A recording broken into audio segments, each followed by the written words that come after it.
Hello, hello. This is going to be a group energy healing where I heal 130 people in 11 different countries. Let me know if you can see and hear me okay, please.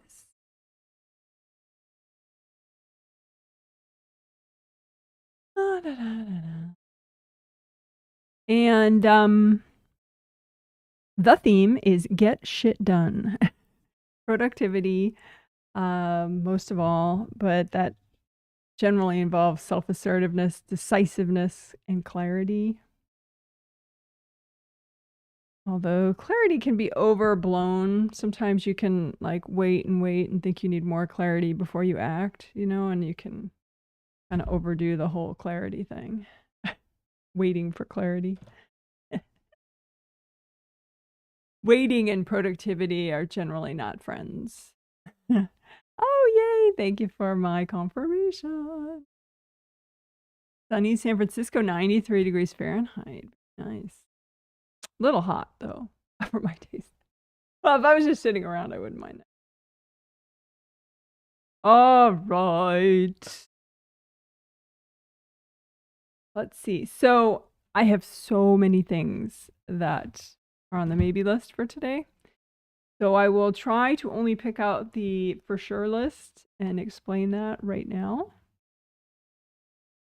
So, 63 degrees Fahrenheit. A little nippier, a little chilly. Yeah, we're a little chilly here too at the moment. Although my house is generally cooler, which is a good thing. But hence the summer weight sweatshirt. Let's see. So the definites for today of getting shit done. One thing I want to do, which is more of like just a practical sort of nuts and bolts mechanics thing. I think it helps in general too, but it'll help the people I'm healing.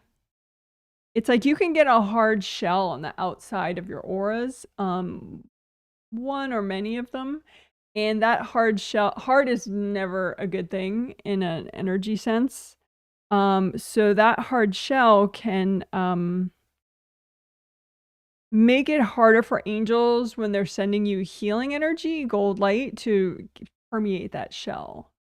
So then you receive like a less potent version of how the angels are trying to heal you and help you. And that's true also for healings like this. I send gold light when I'm doing the healing. And obviously it's not as cool as angel gold light, you know, but I try. I do my best as a human. But anyway, that hard shell can block sometimes completely, but mostly usually partially block the gold light that I'm sending from the healing. And so therefore healing works, but it's just not as much of an effect as it would otherwise be. So we're gonna melt those hard shells. The reason why they get there is just from energy blocks, generally right at the top of the 7th layer, or the top of any of the auras, just inside the aura at the top. And then if energy comes down that's not yours, it sort of hits the block and spreads out and becomes a hard shell. So the hard shell isn't exactly the problem. It's just those little energy blocks up there that are the problem. So then once you melt those, poof, no hard shell. You don't have to actually, I mean, healing your 7th layer is always a good thing, or the outermost part of all your 17 auras is always a good thing, but it's really just so we could call them the hard shell blocks. Guess we always give names to things that I later forget. But anyway, so we'll melt hard shell blocks. Just so the healing's more effective, and also, you know, your angels healing you can be more effective, which is always good. One other thing we're doing on the definite list, which is actually for once a simple thing to explain, is calling back your productivity energy. I see this most often in parents where, maybe they're trying to get their kids to focus in school and do well on tests and study and blah, blah, blah, and listen to the teacher when the teacher's speaking, And so kind of accidentally, I guess, there's like a misunderstanding subconsciously. And so the parents can give their kids their own energy of focus and determination because they want their kids to be focused and determined, but it doesn't work that way. It just blocks up their kid. And so sometimes like more clever kids can push it aside so it doesn't impact them as much, but still then the parent doesn't have as much ability to get stuff done themselves. So there's this irony where they're like really wanting their kids to do their homework or focus in their job, as young adults, and the parent isn't very productive themselves, which, parents don't have to be perfect, but part of it is because they actually gave away some of the life force that was theirs, that was supposed to help them with their focus and their determination and their productivity. So we'll call that act. That'll be easy.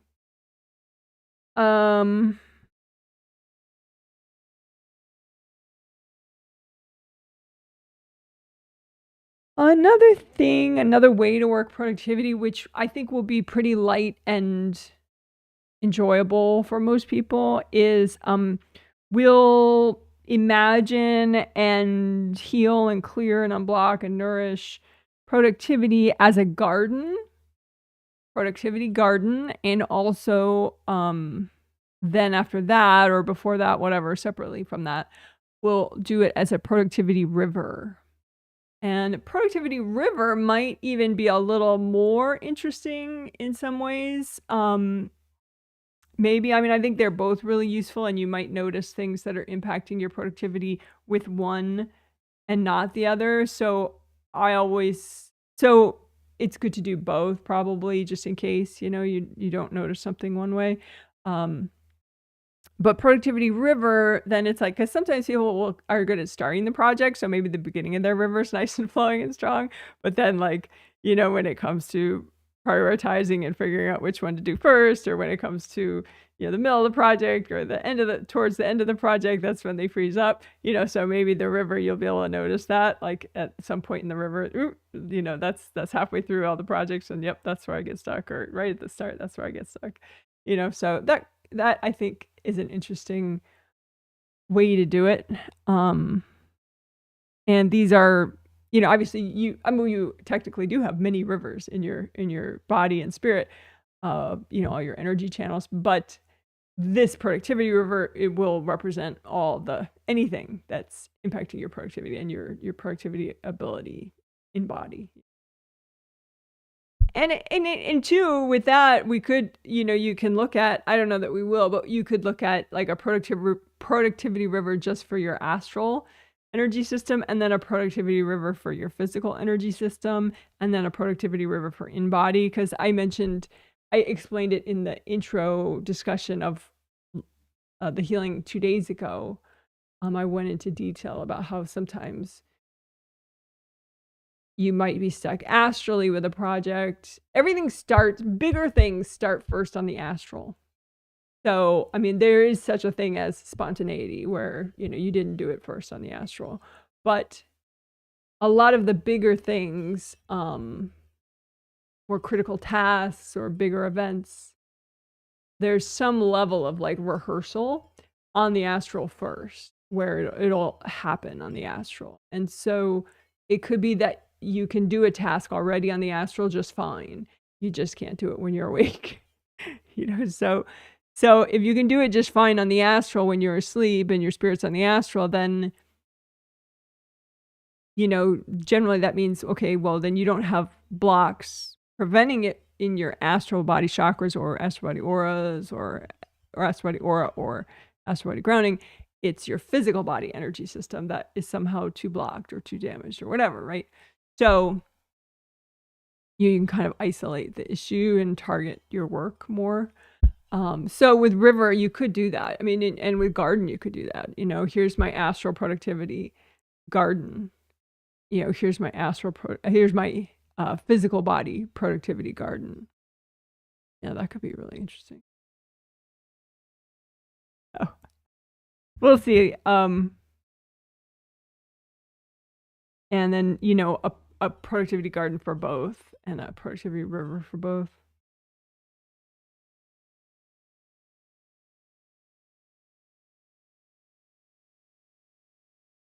So we'll see. But that sounds cool. Then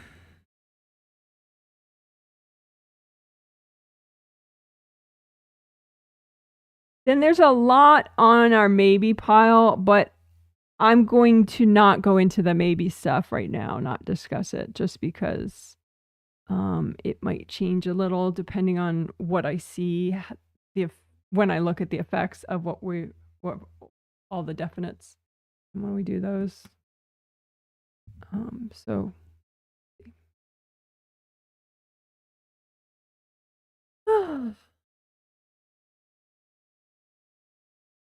So thank you for your surveys, your survey feedback. I did appreciate it.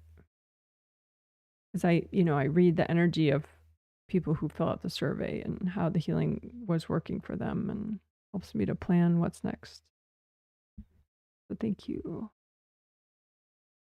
Always helpful. Alrighty. So I'm gonna check chat comments.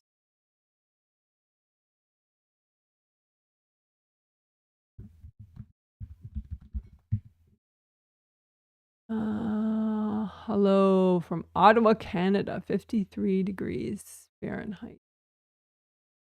The wind is blowing hard. Also, yesterday I asked my angels if I should see Mum soon. She texted this morning. Could we meet?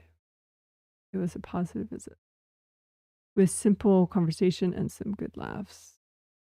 Major healing effects are occurring in the relationship. I can see and hear you in Evergreen, Colorado, 73 degrees and sunny. That sounds nice. Okay, cool. So, as you know, I'll do my 3 minutes of quiet and then I'll start the healing. And except for the first minute, which I do silently, after that, I will be saying out loud what I'm doing as I do it. So if you want, you can use it as a self-healing walkthrough.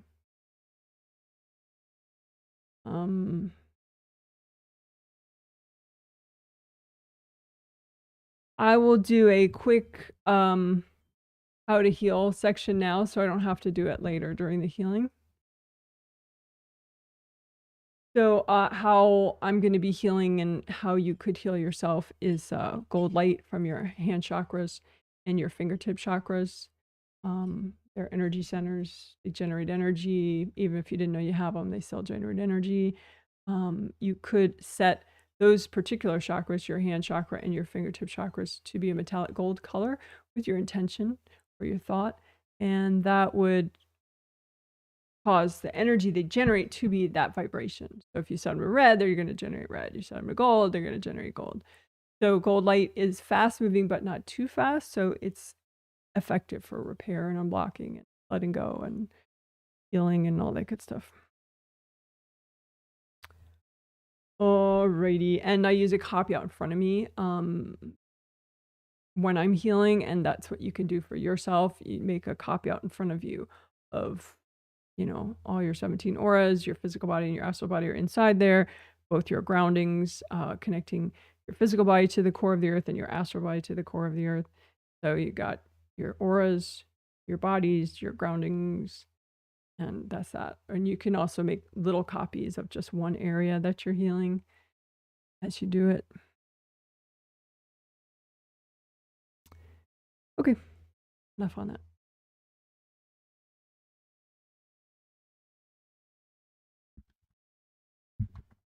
During the quiet, I'll just be finishing up my prep and saying hi to the people that I'm about to heal non-verbally.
Okay, thanks for waiting. So first, let's melt the hard shell blocks.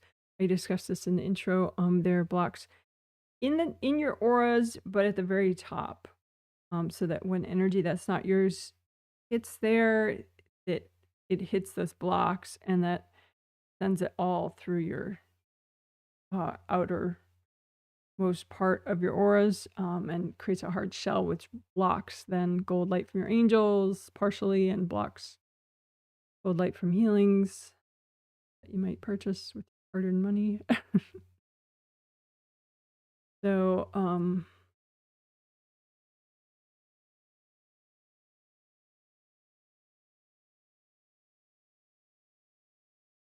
I don't think necessarily people mean, I mean, they know that they're creating a hard shell block for you by putting it there. Maybe they just, that's as far as they could get into your aura. So shove whatever they were going to shove right there. But you don't want anything to make you want the surface of your auras to be very bouncy and flowy, like the surface of the round openings of your chakras. You want everywhere to be that way in your space. Nice and bouncy. And so, and we're melting hard shell blocks at the top. And while we're at it, we could melt blocks at the very bottom of all your auras. Those don't typically create a hard shell throughout, just because people don't usually send energy up like that. But those blocks would get in the way of releasing. So we're unblocking the very bottom of all your auras. Gold light. Imagine the hardness and melt it away with gold.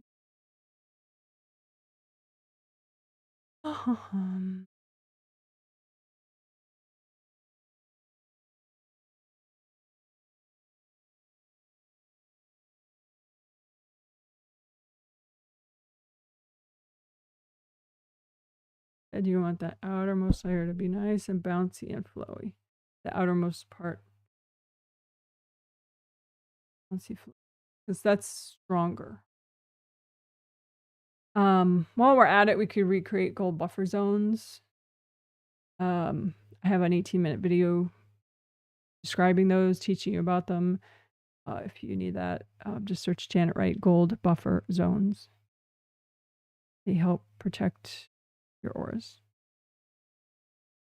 Alrighty.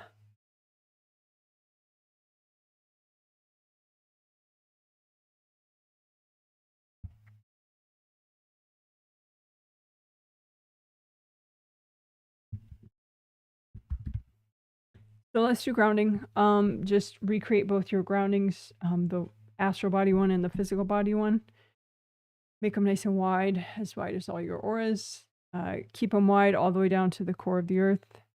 The wide behind you, in front of you, to each side. Make them both the same color, red or orange or yellow. Any shade of colors would be great. Or you like, or helps you release the most right now.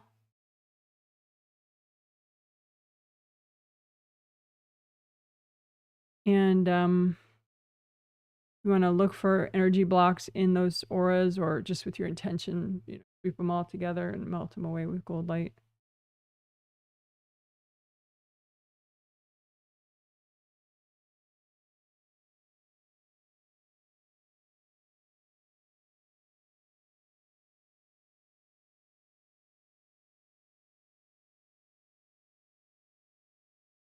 Especially check the back of your groundings, the back section. Make sure you melt away the blocks. You want a very fast release to help you let go of stuff. Grow faster and have a gentler life.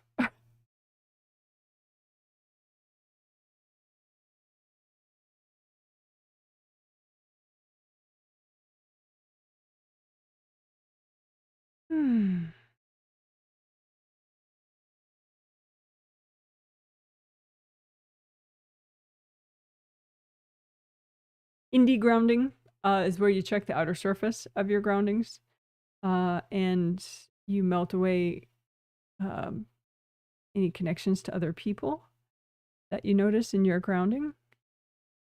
Because your grounding won't work as well that way if your grounding links up to somebody else's and their grounding won't work as well. So it's a good way to drive yourself and others crazy is to allow those connections to just melt away. Any attachments to your grounding, cold light.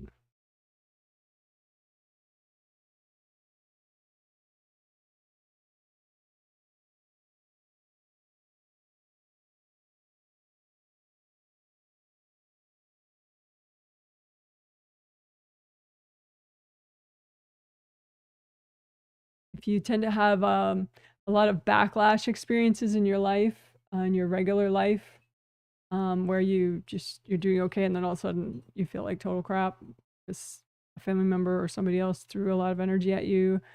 In addition to regular repair, check indie grounding because sometimes those people they have a big connection somewhere in or several places, including your grounding. And the more you can uncord, let's do that now too. I'm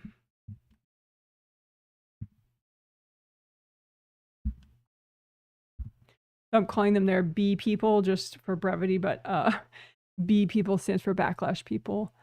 So, people that are prone to throwing massive amounts of energy at you for whatever reason they might have. So just imagine yourself, including your groundings, and imagine all your backlash people. You don't have to know who they are. They could be some rando neighbor, some rando coworker, some rando relative. Doesn't matter. Just imagine a whole bunch of people that are your backlash people and look for any cords, any lines of light between you and them, and just melt all of those. Don't send them any gold light, just, when it's right, just leaving your space and within your space, just melt that part. Because that'll, make their side of the cord drop away. And you can melt the baggage that they're corded into. A lot of times the baggage that many people are cording into is baggage that you're in denial about, that you don't see, you're not aware of. So then you have no idea why all these people are so good at kicking your ass. They're so good at kicking your ass because they're cording baggage of yours that you're ignoring. And so it's day after day, it's still there. It's still there and they can still kick your ass. So it's not, any kind of a sin to still have baggage, but it's good to be aware of the baggage and not be like, ma, that's not there. Because that gives you those dangerous blind spots where you have no idea why someone can kick your ass so effectively all the time. So just imagine, you could call it backlash baggage if you want, the baggage that all the backlash people are courting, and just melt it away. Melt away your backlash baggage. That might motivate you more to melt it if you call it backlash baggage.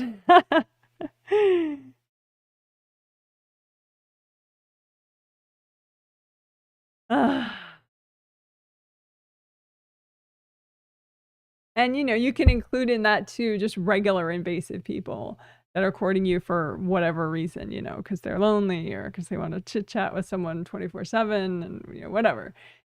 So you could say invasive people baggage, all the baggage that you have in your space that invasive people are utilizing to cord you and or whack the bejeebies out of you.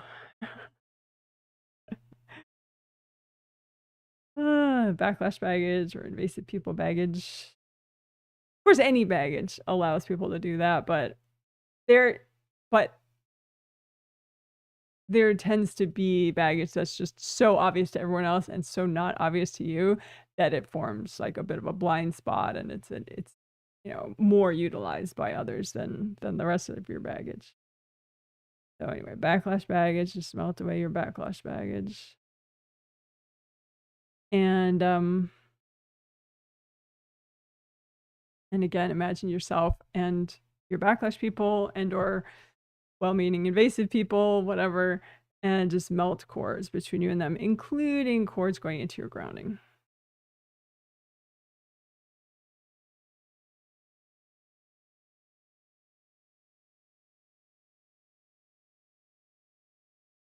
All right, so then you can clear away the image of all the backlash people and just grounding again.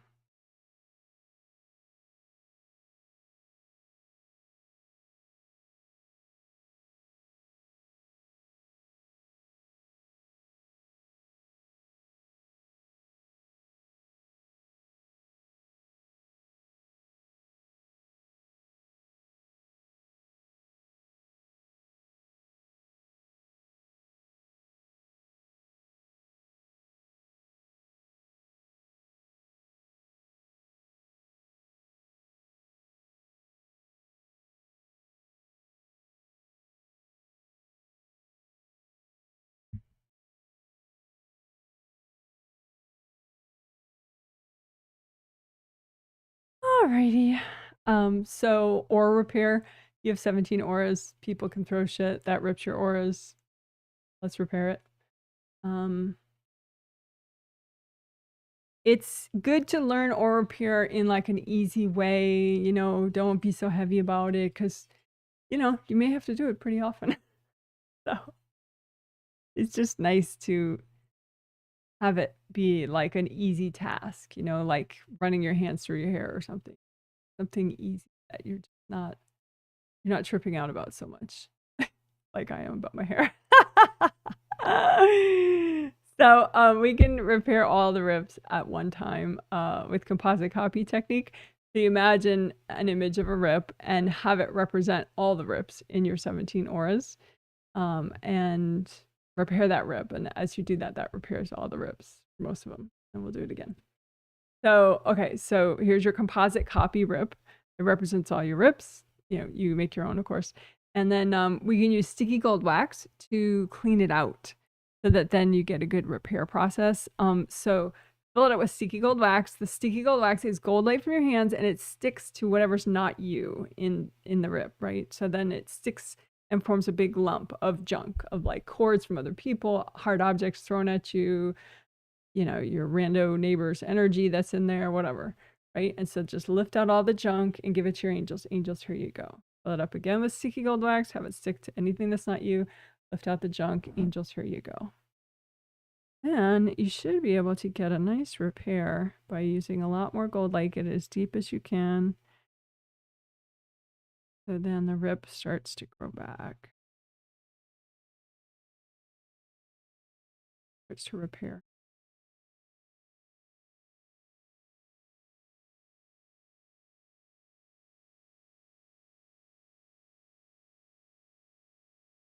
So that probably repaired most of your rips right there. But you may have one or two left over. So you can for the rest of those, just make a composite copy representing any leftover rips. And maybe there were some stubborn invasive beings kind of gumming it up, being in the way. So you can just say, angels, if there are any invasive beings in the way of this repair, can you please recycle them? And just take a few deep breaths while your angels do that work for you.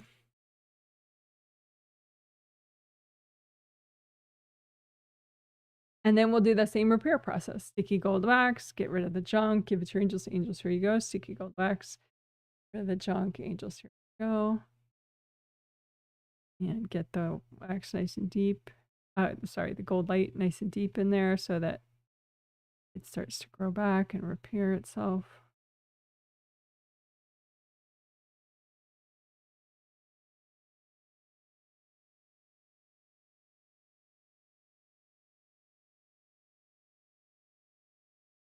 All right. You can have leftover hardness either in the edge of one of your auras or layers of it somewhere inside your auras. So you can just, and all that, it generates, it makes it more weak. So we don't want that. So put copies out in front of you of all your leftover aura hardness and leftover from having shit thrown at you. And just melt all that hardness away.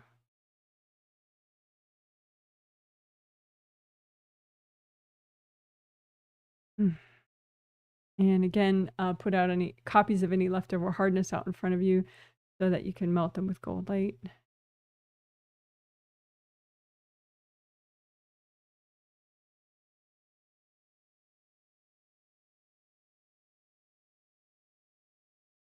All right, good enough. And then you can recreate your gold buffer zones again. So they're nice and fresh and big and poofy. They help to buffer when things get thrown at you. If things get thrown at you, but usually it's a when, not an if. Alrighty. Quick on gold mesh spheres. Gold mesh spheres are within each Wei Qi aura. You have 3, an inner one, a middle one, and an outer one. They wrap all the way around you.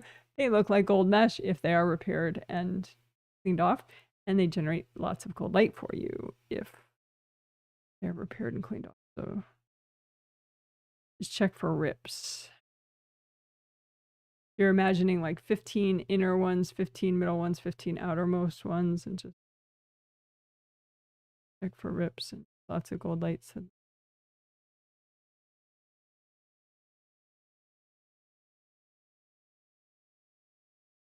You're prone to headaches, double check and repair your gold mesh spheres around your head.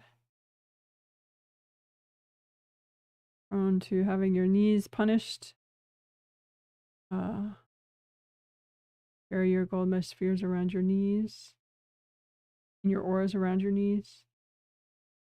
Lower back, same thing. Get the idea.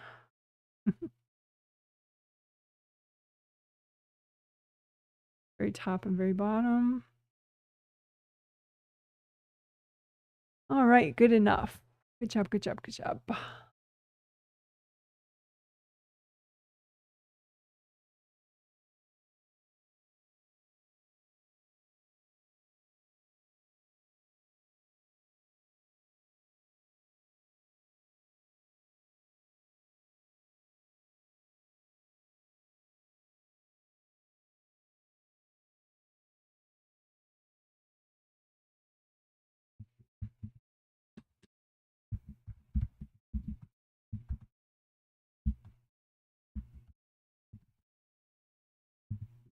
Okay, so your creative rings are 3 gold rings, 1, 2, 3. They are a part of your astral body energy system, so they come and go with you as a spirit. And when they are repaired and functioning properly, unblocked enough, they generate gold light, which is helpful and healing. And that gold light forms a nice little extra protective barrier right up here, nice flowy protective barrier, and also gets sent down and potentially helps repair and heal all your major chakras along your spine. So that's good, right? So just make a copy out in front of you of those 3 gold rings and melt cords going into them from other people or invasive beings. And use gold light to repair the rings. You can have a hard shell, just like we melted a hard shell at the very start of the healing. We melted, energy blocks up here that create a hard shell around your auras, blocking gold light for your angels, gold light for this healing. You can have a hard shell like that around your creative rings as well. So you can just remove that. Angels, here you go. Angels, here you go. Sometimes it, just like with the aura stuff, it's created by energy blocks. So you can just go through the middle of your creative rings and just above them and melt blocks that might be creating a hard shell around your creative rings. But you can also just physically remove, physically you can just grip onto the hard shell that's around your creative rings and give it to your angels. Angels, here you go. Angels, here. So that more and more of the gold light that you're using from your hands can penetrate the gold rings and repair them. Because, you can unblock your hands so they work better, they generate more gold, but also, you can look and see if you have like these, these shells around parts of you so that the gold light isn't soaking in, right? And just melt those shells away or lift them off and blow them up. Lift them off and give them to your angels. Angels.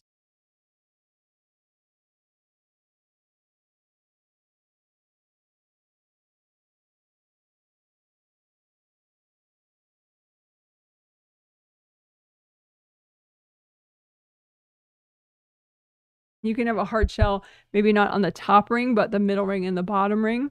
Because maybe, you know, the top ring gets more attention and you shouldn't notice. So double check the middle ring and the lower ring, the lowest ring, just to see if there's like any hard shells around them. And you can lift those off. Give angels, angels here. Oh.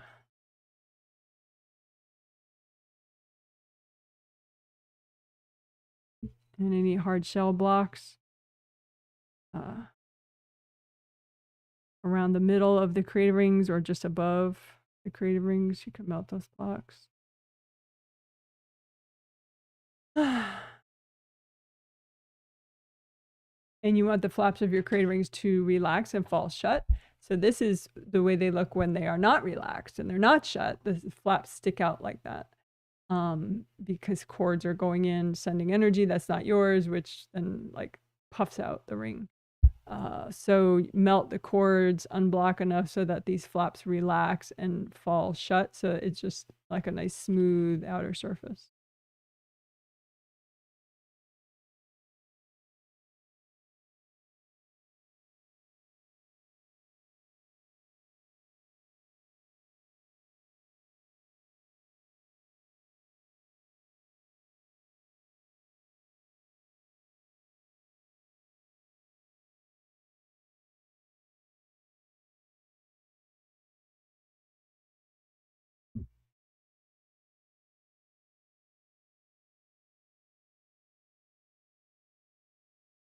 And you don't want any damage, in part because the damage causes leaks, and the leaks attracts invasive people and invasive beings.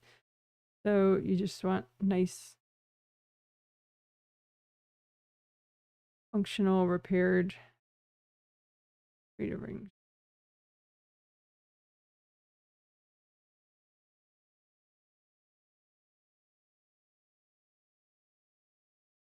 All right, good job. Woohoo! See some gold confetti for that one. Hey, good job.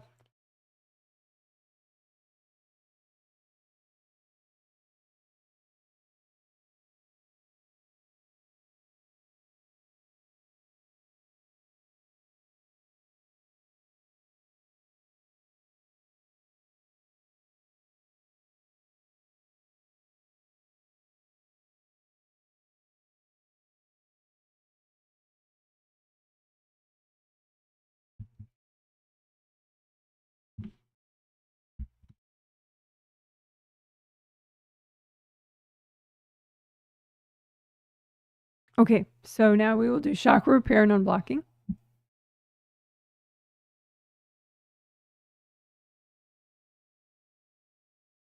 Healthy beverage moment.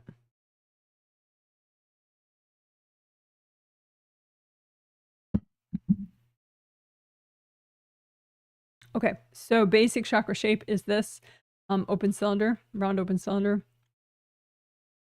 So you can make a composite copy, you know, one image that represents all your major and minor chakras of your body and spirit. So minor chakras is everything that's not the 7 astral and 7 physical along your spine, all the other ones. So one's in each joint, one's all the acupuncture chakras within your traditional Chinese medicine meridians, all the big chakras that just keep major energy channels flowing. Chakras are motors. They generate energy, but they also just keep it flowing and moving. So let's repair them, melt cords going into them, unblock them so they're as healthy as they can be, and so you have good flow. You can get shit done. All right. So just have the composite copy represent all your major and minor chakras of your body and spirit. And then just use gold light, melt away cords going into them. Cords will typically be in pairs and go into the end of each chakra. Unless you have a giant gash, then cords go in there as well. You're not supposed to have.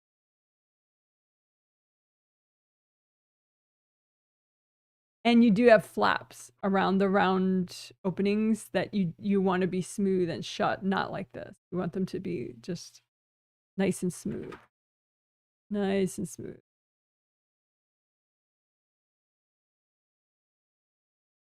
So keep melting cords so the flaps can relax and fall shut. That way your energy can go in and out, but it's harder for other people to.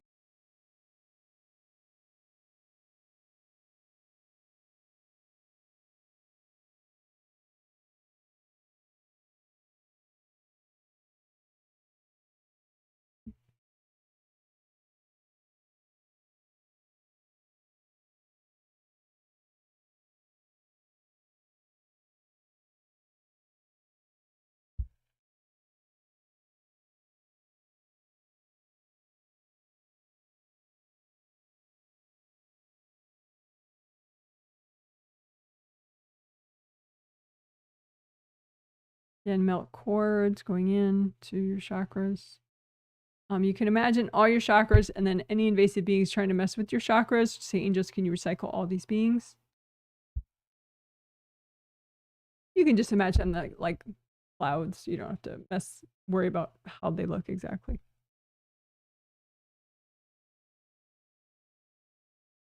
And any people connecting to your chakras, to any of your chakras, just imagine those people, imagine your chakra composite copy, and just melt the cords from the people. Don't send the people any energy. You don't have to talk to them even. A lot of times that works better. Just melt the cords. And keep healing and repairing and unblocking your chakras.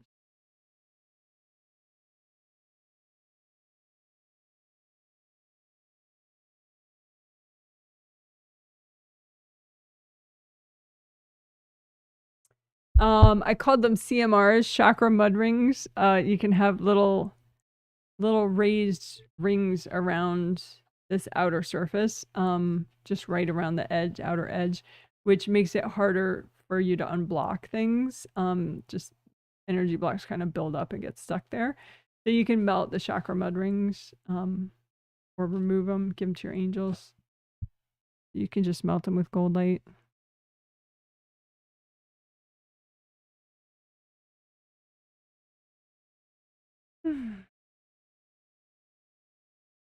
People can actually put them there, or they can just form sort of indirectly because people are sending energy into the chakra and it has to go somewhere, so it can kind of build up around that outer edge. Anyway, just melt those chakra mud rings away.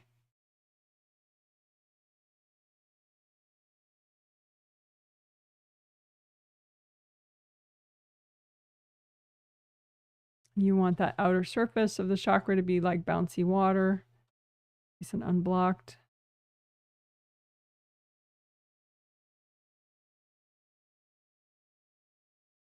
All right, and then we can unblock to help the theme of productivity, getting shit done, self-assertiveness, clarity, decisiveness. So any blocks in any of your chakras that interfere with your productivity, etc. Just lift out those blocks. The angels is okay to clear all these right now. And then you can go ahead and blow them up or melt them with gold light or give them to your angels. So lift out any blocks in the way of your productivity, etc. Lift out the blocks. Angels, here you go. Lift out the blocks. You can melt them away or blow them up. Lift out your productivity blocks. Melt them away. Healing for your chakras. All right, good enough. You're a rock star. Woohoo! Good job.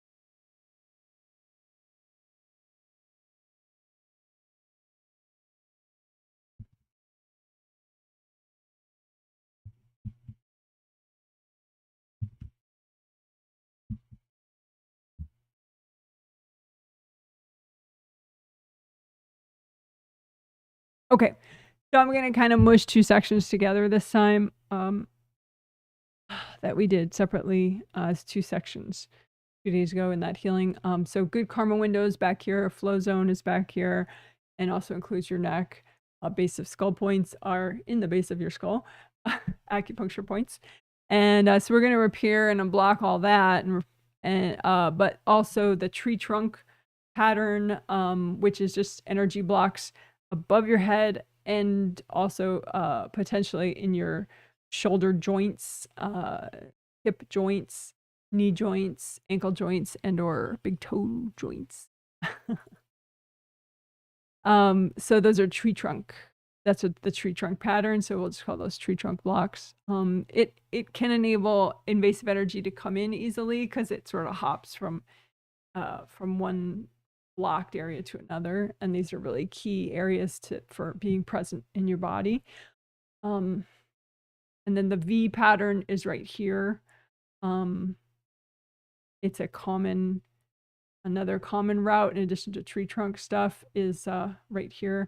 So if you have blocks here, it's easy for someone to shoot energy all the way through and kind of short circuit this important flow from your neck to your shoulders down to your arms. Which can short circuit your manifesting and your productivity and also just hurt people. Having tension there. So the V pattern and the X pattern is straight out as if it's like an X looking down. So it'll be straight out here, straight out here, out here, here. Meaning you can have blocks there in your physical body auras, physical body aura in that X pattern area, or in the V pattern area, or in the tree trunk area. So we're going to do all that, and I'll jump around. So good karma windows are back here, like I said, in your astral body auras. 1 window, 2, 3, 4, 5, 6, 7. Right, so 7 different aura layers of your astral body wrap all around you, and these windows are back there. You want them to be repaired and unblocked, free of hard objects, free of junk, free of invasive beings. You could say angels if there are any invasive beings in the way of any of these areas I'm about to work. Can you please recycle them?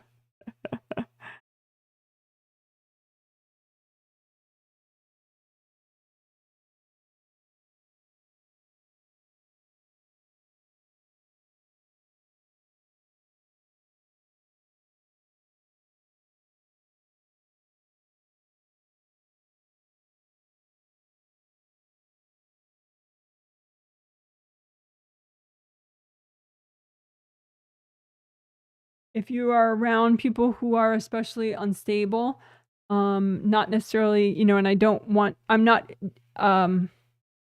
I'm specifically using that term because it doesn't mean they're bad people, I'm not saying bad people, you can just have instability issues. Someone can have instability issues, mental instability issues, psychological, emotional instability issues, right? But back here is a common area to be damaged for less stable people. Also, you can be fairly high functioning, but feel really overwhelmed, and you could have damage back. So, just being around people that are less stable, can put a little bit extra pressure on this area for you, even if you don't have damage there. So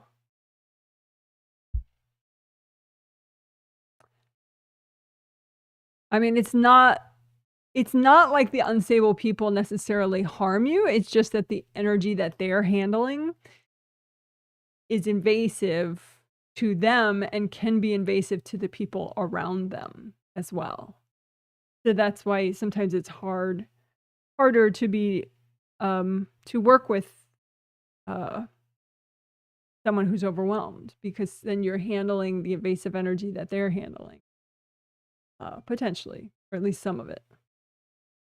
So this is a nice area to strengthen and get good flow and safety in, because then, it's much easier to interact with people with less stability, and it's much easier for you to have more stability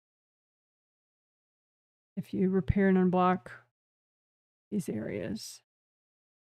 Why? Because this is an easy route. for invasive energy to come in through your head and influence your upper chakras and short circuit your brain and your manifesting. So if you just want to have it be nice and prepared and safe back here, nice and flowy. And if it is nice and prepared and flowy, it can be very uplifting and calming and centering and just help you to really get things done, basically. And help you to, not let the dramas become internal drama. It can be external dramas, but not within you. You get these areas nice and full.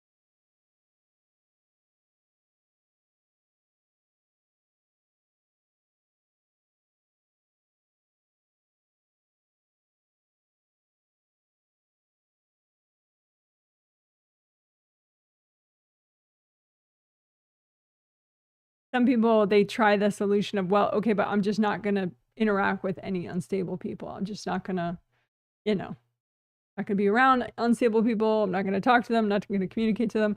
But that's not really realistic, because even a highly functioning person can have times when they're, when things are very wrong back here, so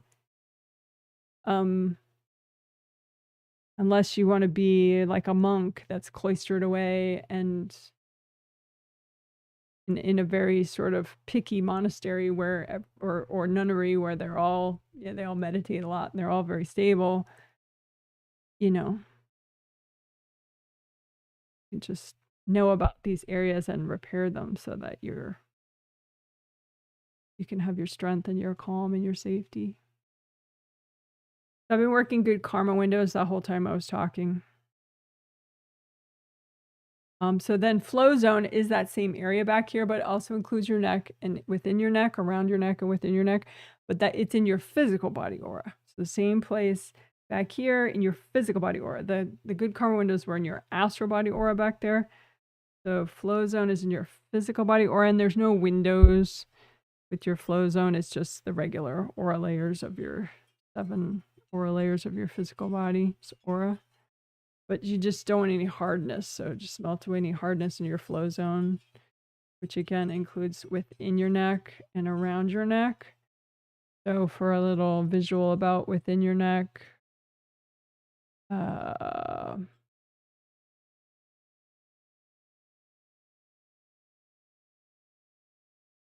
so within and around your neck, unblock all that of your physical body, and then directly behind your neck and behind the base of your skull.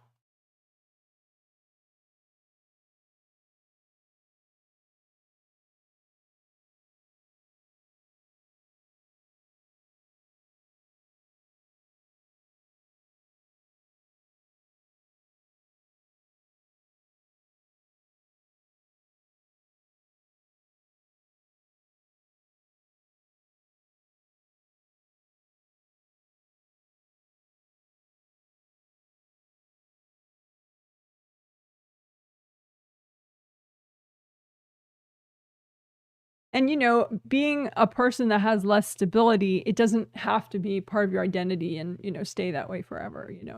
These areas can be healed and repaired, and, more and more you can, someone with less stability can become someone with more stability.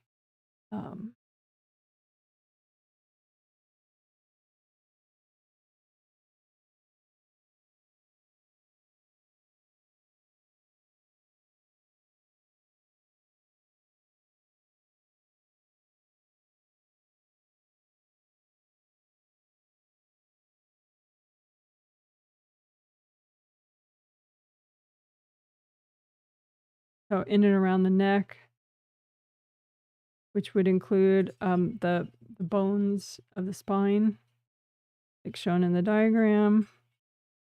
You can just go all the way up and down the spine and just unblock those while we're at it.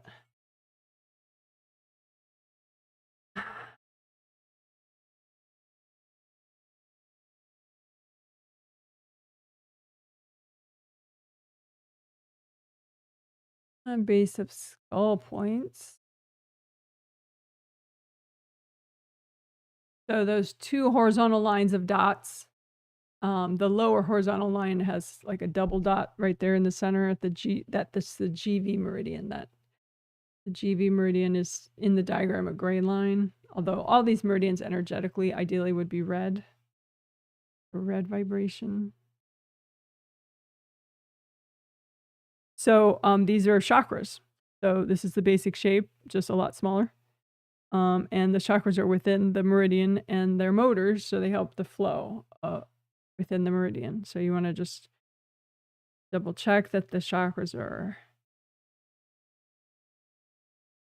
whole and flowing. You can repair them with your intention with gold light.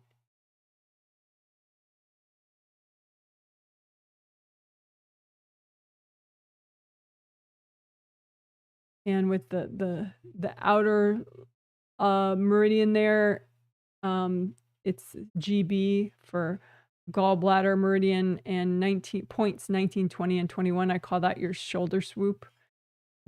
Gallbladder 19, 20, 21. So point 19 is the upper one in the row of base of skull points, and then so it's 19, 20, and then the meridian goes forward. It goes down your neck and forward in the front of your shoulders. So you can just imagine that route, just that little section of your gallbladder meridian, and unblock it, repair it, so you don't want any leaks.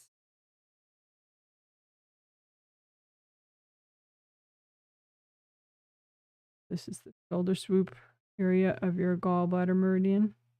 That's, of course, my silly name. That's not an official Chinese medicine term, shoulder swoop.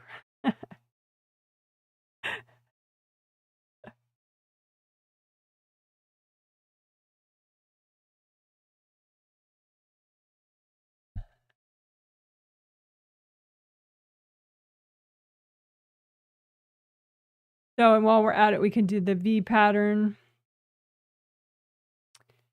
I already described unblocking that area in your physical body, aura, above your shoulders right here.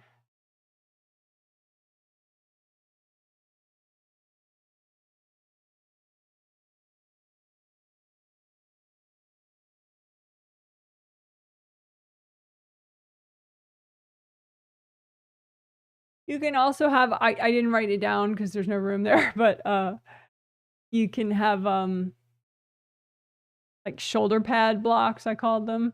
Because you want new energy of yours to be able to come downward, down into through your creative rings into your 7th chakra and downward into the rest of the chakras, but also down straight into your shoulder area. So you can have shoulder pad blocks here that are in the way of that. So you can check for shoulder pad blocks. Shoulder pads as in like big football players, shoulder pads, US football. So just melt those shoulder pad blocks away.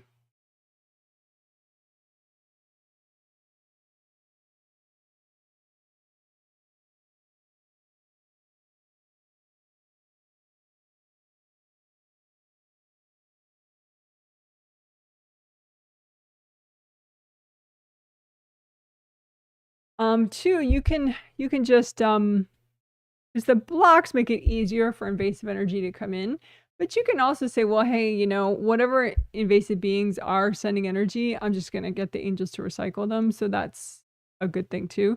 So just imagine, you know, your shoulder and neck area and the V area and all the tree trunk and whatever areas, and any invasive beings that are taking advantage of blocks there to mess with you. Just imagine them like a big group and just say, angels, can you recycle all these beings?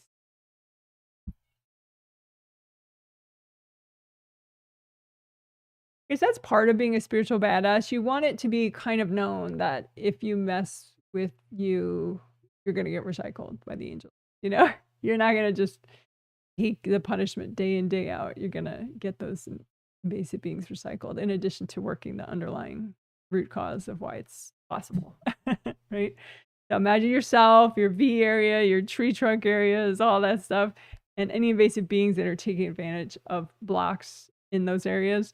And just say, angels, can you recycle these? And yes, I just did that twice because sometimes it's not. A lot of times it's necessary. 'Cause it's like that whole healthy, gentle thing, incremental. 'Cause you do it once, and then that gets you in more, and then you're ready for more, so you ask again or get recycled. Alright, so then tree trunk blocks, above your head is the in this tree trunk image, it's like there's the trunk and there's the root flare, the top of the root system of the tree, you know, down by your shoulder joints or your hip joints or your knee joints or your big toe joint. So just imagine any tree trunk blocks, and you can melt them away with cold light. And you may like that, or you may also prefer moving out the tree trunk blocks and just blowing them up away from you. Move them out, blow them up.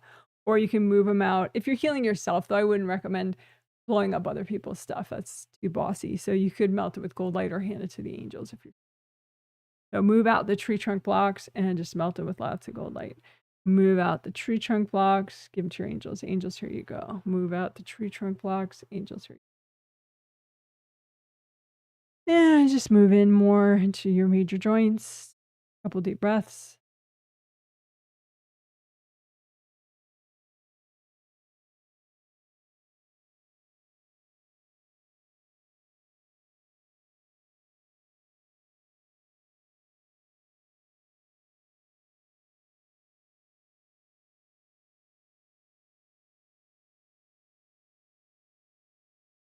You can also have like clamps that kind of grip around your shoulder and pinch it off. Pinch off the energy channel, energy flow within. So you can look for any clamps around your shoulders. So like just kind of clamping down there. Right. So just lift off any shoulder clamp devices. Give them to your angels. Angels, here you go. Lift off any shoulder clamp devices. Angels, here you go. Lift them off. Angels, here. And just heal that area with gold light.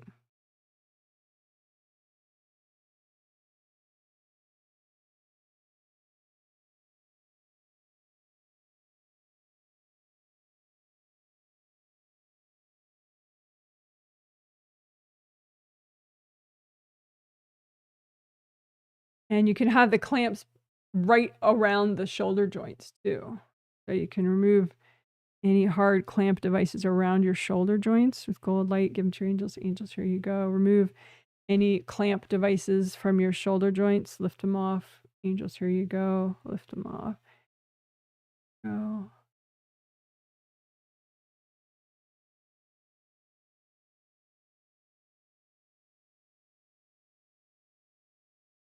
Because you want your energy to be able to flow all the way, down your shoulder, down your arm without having to hop out and detour around your shoulder joint or your shoulder or your elbow or anything.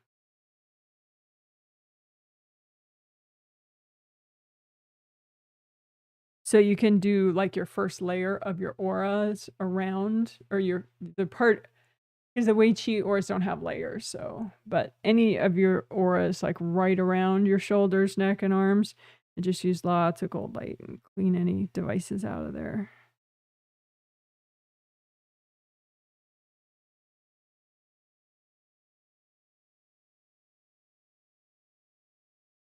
All right. So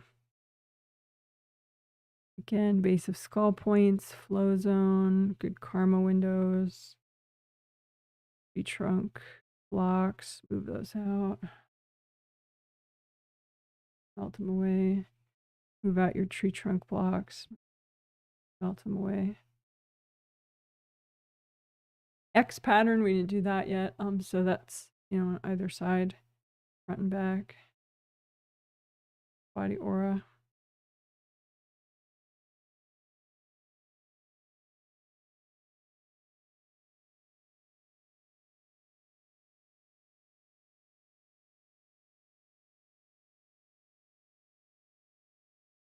You can have hard devices there too, like spear kind of things in that area. So just rip out the spears, give them to your angels. Got the spears, give them to your angels. Here's give angels. And you can say, angels, if there are any invasive beings in the way of this repair, can you please recycle them? And just with the invasive beings out of the way, you can mend up the gashes created by those hard objects.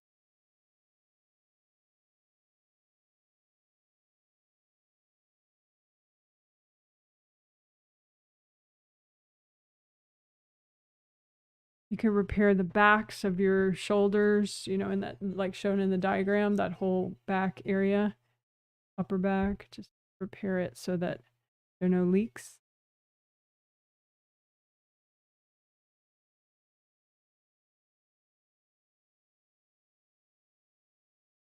All right, good job. Woohoo, you're amazing. All righty.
Okay, so this one's easy.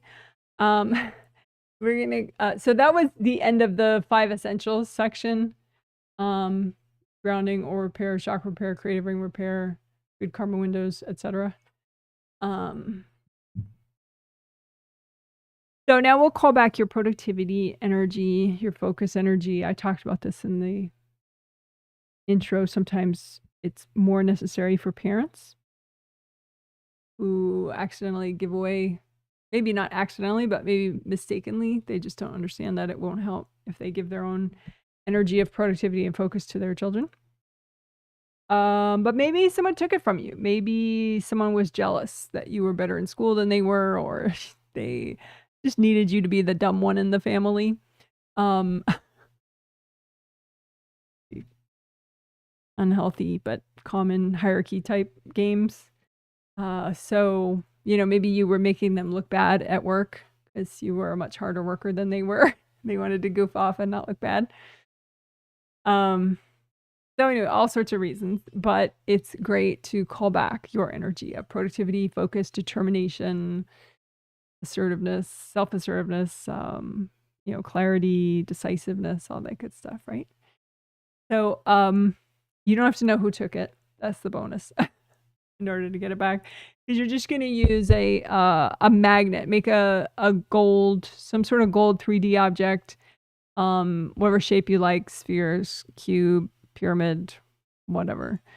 And you can have it get bigger as you call back your energy. That's just kind of an extra fun thing. You don't have to though. But so just use your gold 3D magnet object and call back your energy of productivity, focus, determination, decisiveness, determination, all that good stuff. You call all that back into the gold sun. It's yours. This is your unique life force you're calling back. Maybe it got taken. Maybe you gave it away because you got confused. You thought it would help someone else. It doesn't. And then just say, angels, can you help me clean all this off? The gold light from the object will clean off part of it, but it's nice to have angels clean it off too. And then give it back to yourself. Okay, let's do that maybe 2 more times. Of course, you can do it as much as you want later. But call back your energy of productivity, decisiveness, focus, determination, willpower, all that good stuff, right? Call it all back, all your unique energy of all that stuff. And then say, angels, can you please clean all this off for me? And then give it back. And maybe you did accidentally take some stuff from somebody else. Maybe you, in some lifetime or this lifetime, were jealous of somebody else's determination or clarity or, you know, whatever, productivity.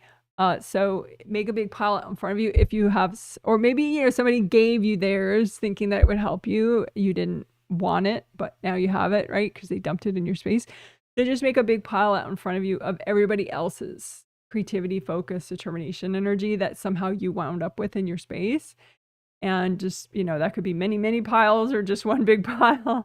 And then say, angels, can you get rid of all that for me?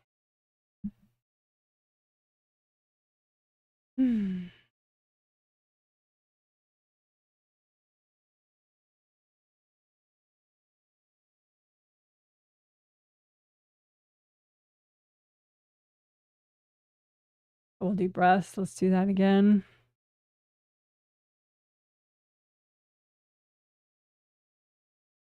So any energy that's not yours, but is in your space. So it's somebody else's energy or information or advice, life force, somebody else's life force around productivity, getting stuff done, focus, determination, all that stuff. So everybody else's productivity that wound up in your space, and just make big piles of it out in front of you. And you could just blow it up. So then it'll go back to them in a cleaned up form. Or you could just say, angels, can you help me get rid of this? And that's good enough too.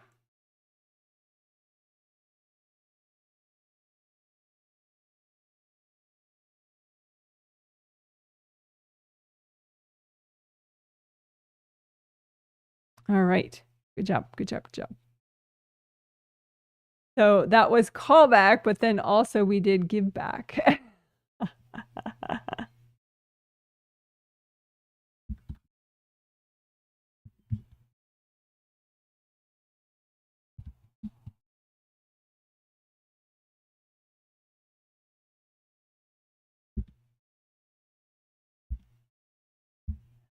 Oops. So that's kind of an, maybe we don't always pair those together, but that was a nice pairing. So you call back your productivity energy that other people had, and then you gave back with the help of the angels, because that's cleaner. Just have the angels give it back. Other people's energy or advice about productivity or decisiveness or whatever. Good job.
Yeah, okay. So I'm going to have A represent astral and P represent physical. And then both represents both astral and physical. So let's go ahead and get right to it. I talked about it briefly in the intro. You can imagine, it's a nice metaphorical way to work your productivity. Imagine it as a river, a flowing river.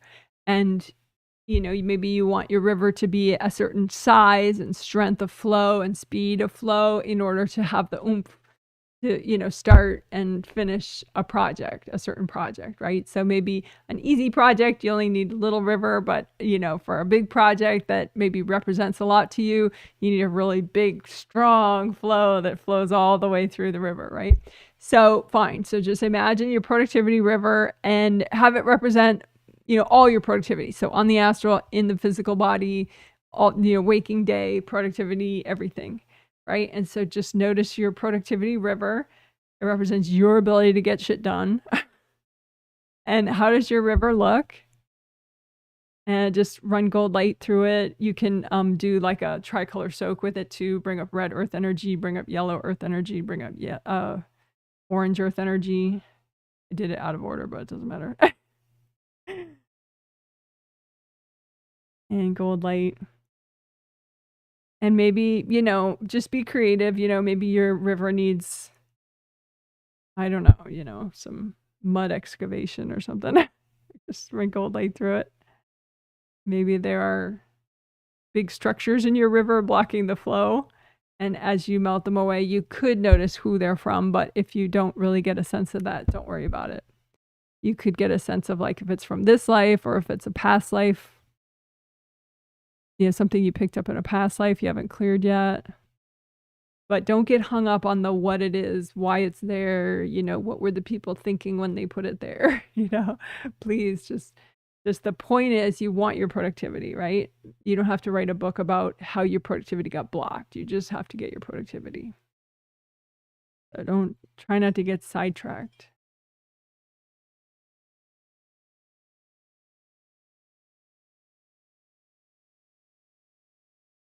Right? So productivity river, your productivity river. Is your productivity river big and strong and flowing enough for what you're trying to get done? And if not, go ahead and destroy all the junk that's messing with the flow of it. You can lift it out and blow it up, or lift it out and melt it with gold light. You may have some unhealthy spiritual agreements that are messing with your productivity river. So you can make a big stack of papers representing your unhealthy spiritual agreements messing with your productivity, and just use gold light to update those agreements and or end them. Just let the gold light do the work. You can say, angels, help me do this. Help me end or update any unhealthy agreements so that they're healthy.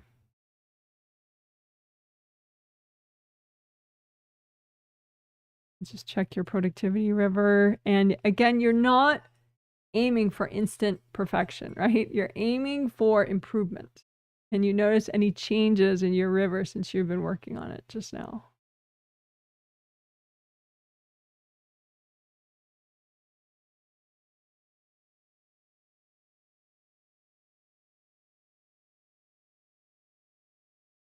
And you can notice right at the start of the river, maybe you have like some blocks that are sort of making the color of the water something that you don't like. And so you can just melt away any blocks that are messing with the vibration of the productivity energy.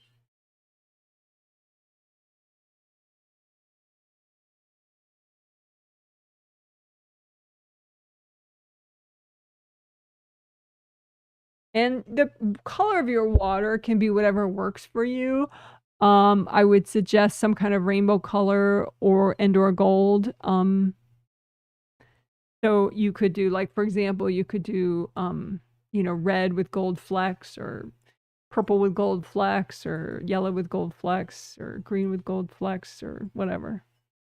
Flecks, like little pieces.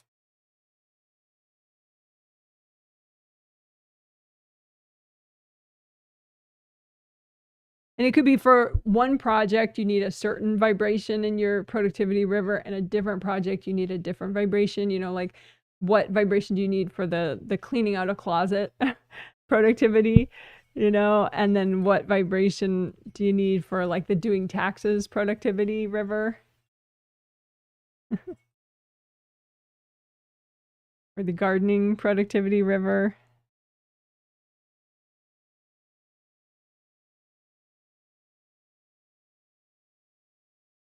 All right, so that was both.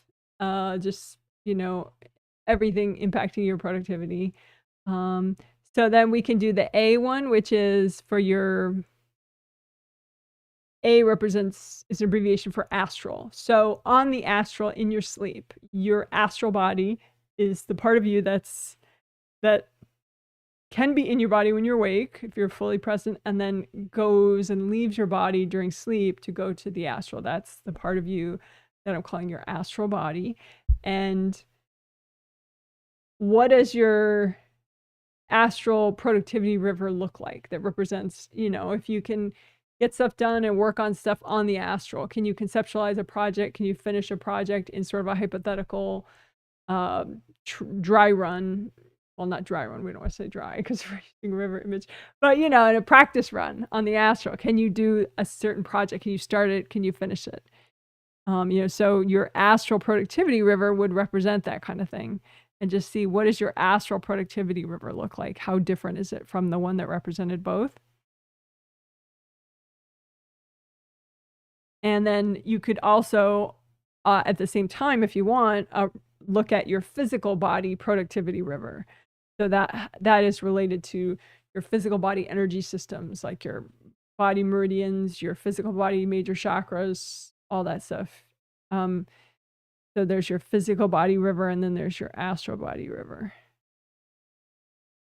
for productivity. And just see if you notice any distinct differences with one versus the other. There's the astral body productivity and the physical body productivity. And it could be you notice your parents' energy around both, or just one of them, or some other invasive person in your life. Maybe they're just mostly around one. Maybe you've already cleared them out of the other like 10 years ago subconsciously. So just kind of notice that. What's the flow? What's the strength of the river? The size of the river? How much volume is going through it? For your astral productivity river and your physical productivity river. Two separate rivers. And if it's not the flow that you want and the volume of water that you want, look for any sort of blocks that are compressing everything.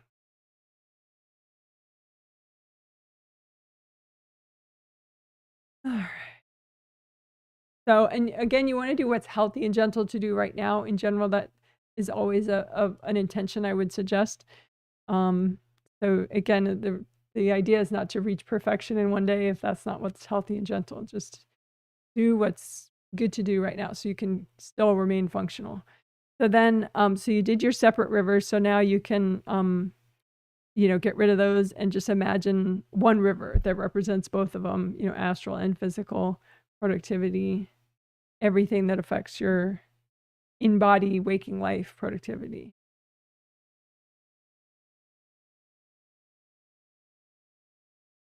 And look for any jammed up areas. You can melt them, gold light. Look for anything, sort of binding the river, making it more narrow than it wants to be. Make it a color that you like.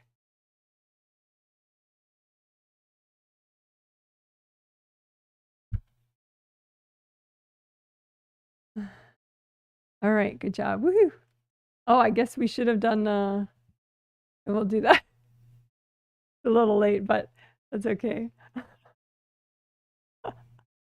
Next time, hopefully I'll remember. So we could have done that for Productivity River. Although that water looks white, which is the only thing that I don't particularly like about that image. White is a little too high of a vibration. Gold is lower than that, and then rainbow colors are lower than that as far as speed of vibration. All right, so that's Productivity River.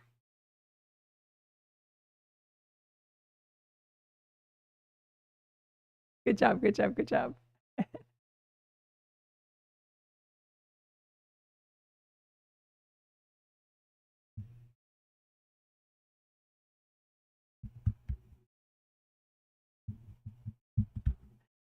So now we could do productivity garden, a garden that represents your productivity. Healthy beverage break.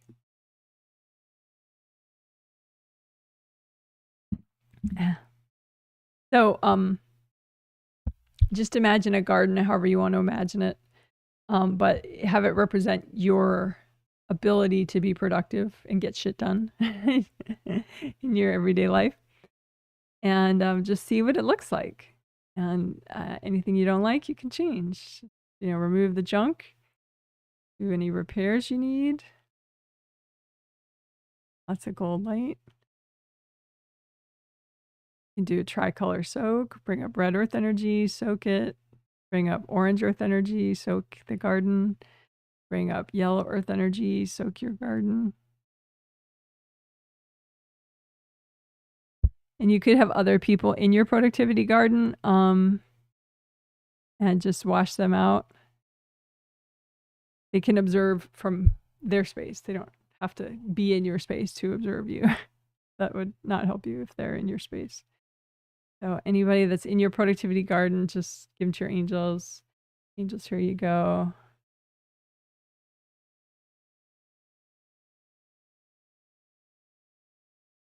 You could have walls around your garden that are not healthy for you, like maybe containing fear or resentment or something. So just run gold light through any barriers around the outside of your garden.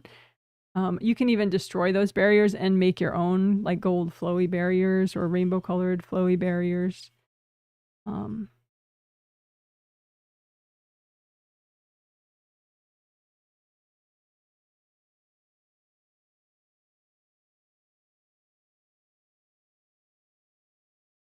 And again, some people can be invasive, but very validating, like, oh, you're so amazing. This is so incredible, but they're still blocking you up, even regardless of their intentions. So just wash them out with gold light. It's going to help them be more productive, as well, if you just wash them out. Just lots of gold light, wash everybody out of your productivity garden. And you could real quickly make 2 separate gardens, and have one represent your astral productivity garden and one is your physical body productivity garden, and just see if there's a distinct difference with one or the other. And do any healing and repair that you'd like with either the astral body garden or the physical body productivity garden.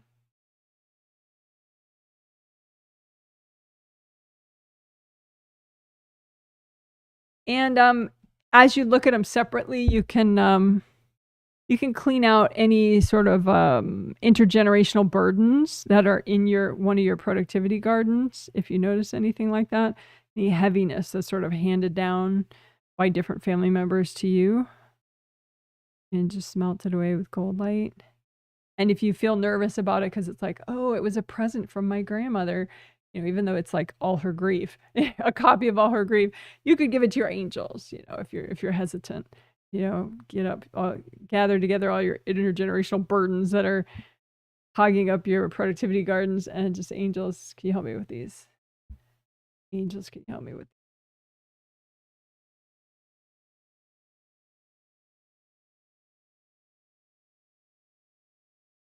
And we already did agreements in the river section, but we could do it again. If you have any spiritual agreements that are unhealthy, that make it hard for you to have like a thriving productivity garden, either astral or physical, just imagine those unhealthy agreements.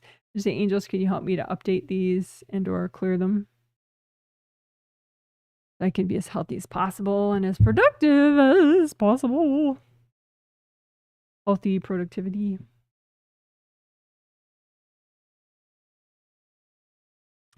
All right, and then you can look at your gardens together again, just see if it looks any different.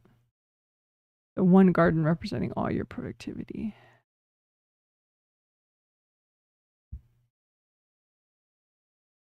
All right, good job. Good job, good job.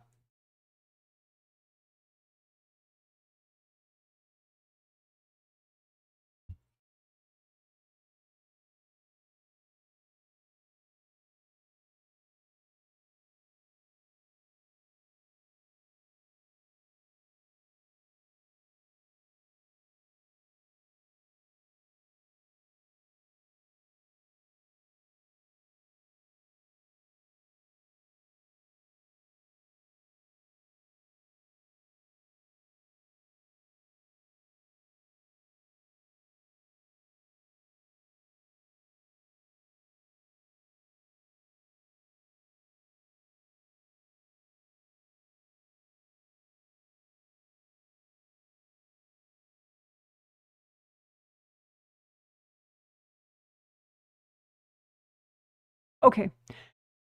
So, yin-yang balance for productivity. So, when I listed the qualities for productivity, sort of supporting qualities like self-assertiveness, decisiveness, that is kind of yang-ish, decisiveness, self-assertiveness. Clarity maybe is a little bit more yin, inward clarity, realizations, stuff like that. In general, yin-yang balance doesn't necessarily mean that, at least the way I'm using the term, doesn't necessarily mean that you have to have exactly equal amounts of yin and yang. I would say you have to have the amounts that you need to get shit done and to be healthy, for healthy productivity. Like, for example, you could just drive yourself insane and be productive, and be like this human machine, and just force yourself to, accomplish all sorts of stuff. But then, eventually you get like 3 types of cancer or something, or you just hate your life, kind of. And then, when you're in heaven later, you're like, oh, what did I do that for? That really wasn't worth it. Like, you don't want, like, only when you get to heaven to realize, like, oh, I was supposed to enjoy that journey, wasn't I? I missed the memo on that part, like, so yin yang balance, it makes you healthier, like, because your yin, your self-nurturing, all that kind of thing, your introspection, it's supposed to balance out and support your yang, and your yang is supposed to, balance and support your yin. And so your self-assertiveness, you're supposed to like look out for yourself and, prioritize so that you don't go crazy and think you have to do everything at once, and so there's like a balance to it, but it doesn't have to be exactly, okay, your yin energy has to be the exact same as your yang energy, in like strength. But, there is kind of part of that. But some projects, you have to like up the yang a little bit and just be like, I'm gonna do it now. But you can get too much that way. And then, you don't really know which project to do first, or you don't really realize like the nuances that you should realize to make things easier, and so you just kind of brute force something, and it's harder than it should have been because you didn't step back and sort of get your clarity. So anyway, you get it. So you need to be balanced with yin and yang for healthy productivity, right? For healthy life, basically. So what we're going to do is we're going to just imagine, your yin energy and your yang energy, and you can imagine them like a bar chart or something, or some other way you want, like a bunch of flowers that represent each side or whatever you want, but we're going to compare your yin energy and your yang energy as far as productivity, and like, are they balanced enough for you to have your healthy productivity that you need in your present day life. And if you don't, then we'll use wisdom bubbles exercise to help you melt away baggage that is messing with your yin-yang balance, so that then they can harmonize and support each other better, and you can be more functional and healthy. So if that sounds complicated, don't worry. It's easier to do than it is to understand. All right. And we're doing it with wisdom bubbles. Wisdom bubbles. Okay, cool. So, you can imagine some representation of your yin energy, some representation of your yang energy. It could just be like a simple bar chart. So one bar is representing your yin, one bar is representing your yang, however floats your boat. Imagine them as rivers, lakes, a yin river, a yang lake, whatever. Doesn't matter, right? But just get a sense. And like, is that what you need for the productivity? Or is it sort of askew? One is too much and one is not enough. And make a big gold basin or big gold tub, big gold bowl of filled with gold water, healing energy, right? Gold healing energy, nice and deep. And just, okay, if your yin-yang balance is out of whack for the productivity that you need, then just imagine the baggage that is your inner baggage or any energy in your space dumped from other people, whatever. Any energy in your space, including your baggage, that's messing with your yin-yang balance for productivity, and just the angels, is it okay to clear all this right now? And whatever's left still is okay to clear, right? So dunk it in the gold water and just let your wisdom bubbles come to you as you melt away whatever baggage, whatever dumped energy, whatever it is. You just melt it all away and you get your wisdom and learning, even if it's just subconscious, that's fine. Right? So get your wisdom bubbles, melt all that junk away. And just notice if that changed your yin-yang balance for productivity, and if it's where it needs to be, or if you need to do more work still. So then, assuming that you probably need to do a little more, imagine whatever junk is in your space, your baggage or other people's dumped energy that's messing with your yin-yang balance for productivity. And just say, angels, is it okay to clear all this right now? And then go ahead and dunk it in the gold water to melt it away. And let your wisdom bubbles come to you of your learning and knowledge, conscious and subconscious. So you're melting away the pain and the blocks, and you're keeping the learning experience and the wisdom. And just check your yin-yang balance, see if it's what you need. And then we'll do a different thing to help your yin-yang balance for productivity as well. We'll make energy healing flowers for you. So go ahead, make energy healing flowers for yourself out of universal healing energy. So it'd be red, rainbow colors or gold light. And it could be balls of rainbow colors or gold light from universal healing energy. It doesn't have to be a flower image. But anyway, just make a bunch of healing flowers or balls that would help you nourish enough so that you have a good yin-yang balance for productivity. And say, angels, can you check my flowers? And give them to yourself. And we'll do that one more time.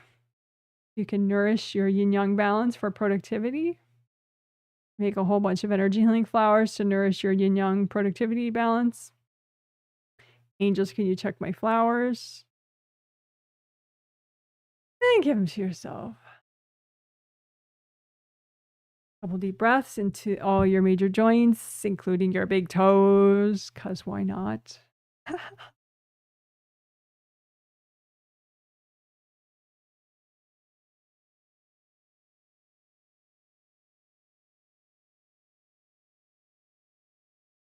All right, good job, good job, good job. So we'll do a little double confetti to celebrate that one. You did great. Woohoo! So that's your yin-yang balance for productivity.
Okay, so I was just looking at a sample person, and I was reminded of something that we also discussed. It came up in the the final chat section after the healing 2 days ago in that first healing of this set, which was a safe astral location. And we have discussed this too in other healings. Not super often though. So as I said, your astral body, that's the part of you as a spirit that can come in fully into your physical body when you're awake. And the more unblocked you are physically and astrally, and the more repaired you are, the more in you can get. And so then you're really, really in, and it just, you experience life much more fully, and you're safer energetically and more functional. So it's a good thing. So that's your astral body, right? But the astral is where you go. Your astral body goes when you're asleep. And it's not heaven. It's sort of like 2 neighborhoods over from heaven, maybe. So it's just this non-physical bunch of locations, many locations. And the angels can take you around, and it's cool. And there's like an astral location for every location on every physical location on the planet. So like if you like a certain location physically, but like you can't afford to go there, or you just don't have the time to, to take time off to go there, or both, you don't have the time or the money to go there, you can at least go there on the astral in your sleep with your angels. So you can say, angels, can you take me there in my sleep, and that way, they'll find a way for you to safely adventure around that area on the astral, which is free. So that's nice. And on the astral, it's because it's just your spirit. You have a lot. You can do a lot in a short amount of time. So like in one night of 7 or 8 hours of sleep, you can do many different things. So it's fun. So that's the astral, right? But some people that maybe have issues with like oppressive family members, maybe aren't used to being in a safe place astrally. And they're used to their parents or a sibling or an ex or something kind of barging in to wherever they are on the astral and, yelling at them or just oppressing them or intimidating them in some way. And that's no fun because the astral has so many locations that are so amazing. And, you can go with your angels, so it's totally safe, right? So why be in a place where somebody's going to show up who's going to be unkind and, oppressive? For sure, so safe location, and your angels can not only take you to a location where your backlash people can't reach you, but also, like say, just if something goes down that's unpleasant, you're with your angels. I would suggest you go with your angels wherever you're going on the astral. So that then your angels can just kind of whisk you away, like in a split second, if something goes wrong somewhere where you are, right? So, but does that only affect your sleep and your quality of sleep and what you do in your sleep? No, it affects you during the day too. Why is that? Because even if you are fully present, there's a part of your spirit that's always on the astral. And my little playful juvenile term for that part of your spirit is your astral body. So just astral. And I just have a fondness for stupid sounding names because sometimes people make spirituality sound so complex and, complicated unnecessarily. So I do the opposite. So forgive me if you're not fond of terms that a 3-year-old would use. Because I am. But anyway, so your astral body, it looks like an astral body. It looks just, but when you're awake and you're here, your astral body is still on the astral. So it makes it even more important that your astral body is in a safe location with your angels, because it affects how you feel when you're awake even, because you're connected to your astral body, because it's you. It's another part of you. And so, like somebody who's consistently intimidated by both their parents, like day in, day out, half the time at least, their astral body is not in a safe location. Maybe they're with their angels, but they're not really listening to their angels when their angels are trying to escort them away to a safer place. And they're just too busy getting yelled at and screamed at by some relative who's oppressing them. Right. So and that can go true for like someone who has an oppressive mother-in-law. You know, they may not understand that, you know, you don't have to tolerate that on an astral level. You know, your astral body doesn't have to sit there for 3 hours as your mother-in-law screams at you on the astral, you know, with her astral body. You can just, you know, pick up and go. So we're going to work that. We're going to work that. It could be that you have an agreement with somebody, an oppression agreement that makes you feel like you don't have the right to just pick up and go with your angels, even though, you know, really you do, but we could clear the agreement anyway, just so you're really feel like you do have the right to do that.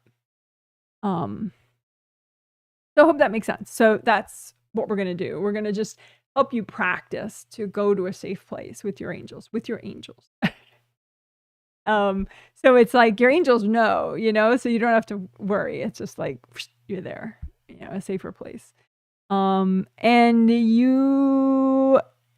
this impacts you when you sleep, but it impacts you during the day, you know, and that's probably even more, I would say it's equally important, because sleep is very important significantly, because like I said, it's very significant because like I said, like big stuff happens first on the astral. So like people, you know, trying to apply for a job or clean a closet or something, like that's a bigger thing that you would likely need to do first in your sleep and kind of, you know, work out how you want to do it in your sleep. And so if you're not even safe in your sleep, then, you know, you can't make progress on it. Right. So anyway, that's the idea.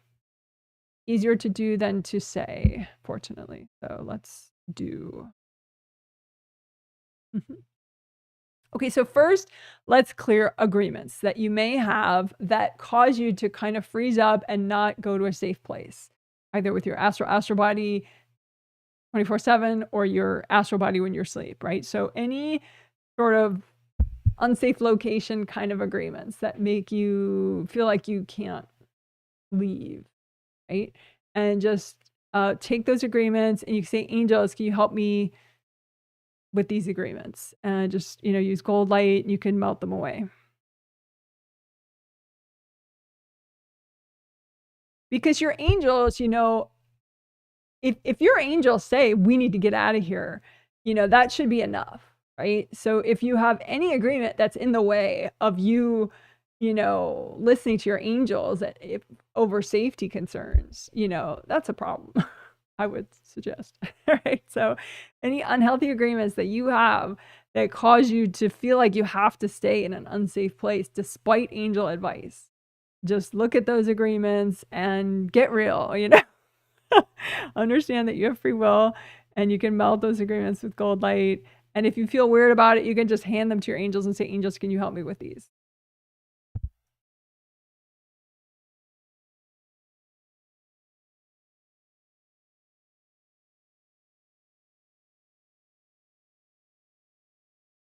So again, double check. Do you have any agreements that cause you on any level, astral or astral,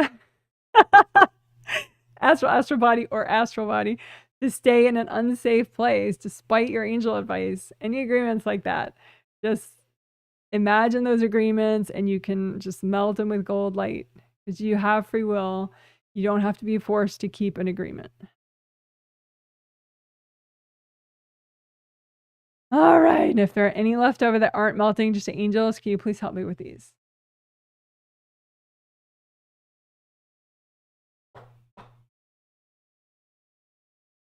All right. And then you can imagine some of the unsafe locations that you tend to go to, either in your sleep or your astral body when you're awake. Just imagine some of those unsafe locations. And you can imagine them like different rooms. So here's a room, here's a room, here's a room, here's a room, or here's a, an outdoor location. But imagine all the unsafe locations that you've been to, like, say, in the last 2 months, astrally. And go ahead and you can call your energy back from all those astral locations, like make a big gold sun or a gold cube or gold pyramid. Call back your life force from any of those unsafe locations into the gold object. And then you can just say, angels, can you help me clean all this off and give it back to yourself? Okay, so again, call back your energy from any of these unsafe locations. So you're fully out of all these unsafe places. And then say, angels, can you clean off my energy for me? And then give it back to yourself. Okay. And if you have any baggage that would cause you to end up going to these unsafe locations again, you can just imagine that baggage and blow it up, melt it away. So any repeating pattern baggage where you keep going back to the same unsafe locations, just imagine that baggage and melt it away with gold light. So that there's no more baggage, no more inner imbalances that cause you to go to these unsafe places.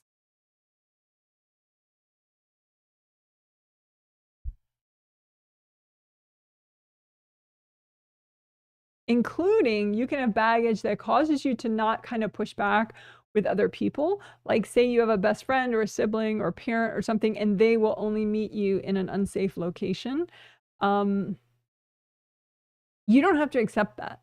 A lot of times, most of the time, if you just say, well, look, my angels won't allow me to, blame it on your angels. Just say, my angels won't allow me to. I'm so sorry. But my angels and your angels will find a location that we both like much better. I promise. Because angels are really clever like that. And they can find some place that is safe enough so that you have angel protection and the interaction goes a little better than it would have and you're safe. So is there any baggage that makes you feel like you can't negotiate and you have to harm yourself in order to communicate with somebody? Just imagine that self-harming baggage and just melt it away.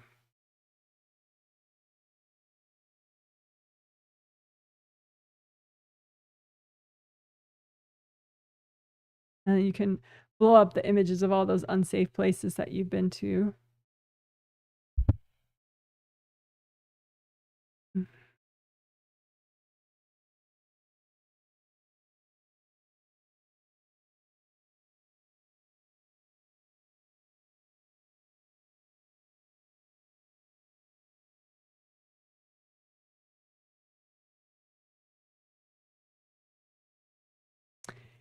And one person I'm healing, this is the first time that they're getting these healings, and they're understanding what I'm saying, and they did all these exercises, but they're kind of like, well, but what's left? Because it seems, it's sort of looks like the last 4 decades they've just been to unsafe astral locations because they just haven't been around people that clear energy or listen to their angel as much, and so they don't really know. So what you can do is just, with your astral body, so you can stay here right now. You don't have to pass out or anything. But ask your angels, angels, can you take my astral body? Can you escort me to some really fun, safe astral location so that I can get a good sense of the potential? And then just so you stay here, you can feel your fingers and feel your toes, but let your angels escort you to like a super fun, super safe astral location.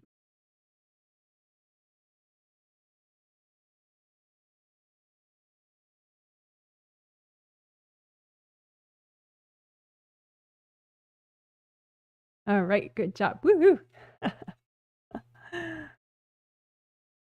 Okay, so that was Astral Safe Location.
Okay, so this is we're almost going to wrap up. This, I think, is the second to last little section of the healing.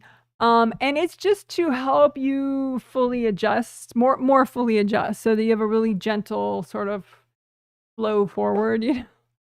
A lot of times when you release a lot, sometimes maybe your body needs a little extra help to catch up and release just as much as you did on a spirit level, so that you're kind of on the same page with your body. So we're going to do a little bit extra work unblocking and releasing in the physical body, lower 3 chakras, chakra 3, chakra 2, and chakra 1. And those physical body aura layers 3, 2, and 1, the ones closer to your body than 7, 6, 5, 4. So layers 3, 2, and 1 will unblock them extra, and chakras 3, 2, and 1 of your physical body. And the chakra filaments are in between the 7 major astral chakras and 7 major physical body chakras. So we'll unblock extra probably the filaments 3, 2, and 1 in between astral and physical. 3, astral, physical 2, and astral and physical 1. But we'll unblock all the filaments extra, just and because that helps your spirit communicate with your body and vice versa, and so they kind of cooperate better. All right, so you can imagine them separately, like your astral body's 7th chakras, 6 chakras, 5th, 4th, 3rd, 2nd, 1st, and the filaments are the good cords that you have from you to you, from your, not you to you, the astral body to your physical body, right? So your 7th chakra filament connects your astral body 7th chakra to the physical body 7th chakra of your physical body. So unblock that. Purple is an ideal color for your 7th chakra, so you could set both of your 7th chakras to the same shade of purple that you like. And unblock that filament. Ideally, that would be the same color purple, unless it's got other junk in there, so just unblock it enough. It's all the shade of purple that you like. And think about your productivity projects that you want to make progress on, and just unblock things enough so that you have good flow in both astral and physical for this project.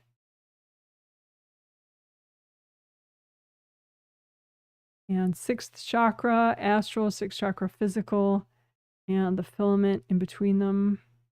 A medium to a deeper blue is a nice color for your 6th chakras, I'm sorry. 3rd eye behind your forehead. Vision, non-judgment. I'm sorry, I didn't say what 7th chakra is for. I do have an email handout that lists all that, though. 7th chakra is identity, confidence, intention, intuition, empowerment. 6th chakra is non-judgment, vision, being energy, consciously or subconsciously. So unblock your 6th chakra filament. You get good communication between the two.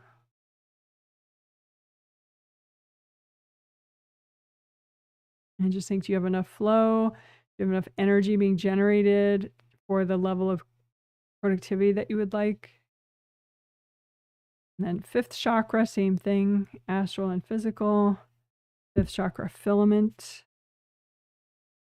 Light to medium blue is a nice color for your 5th chakra in your throat. Communication with self and others, intuition as well, hearing angels.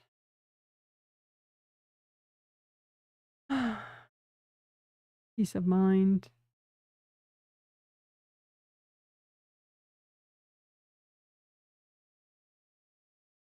Unblock the filament in between the two.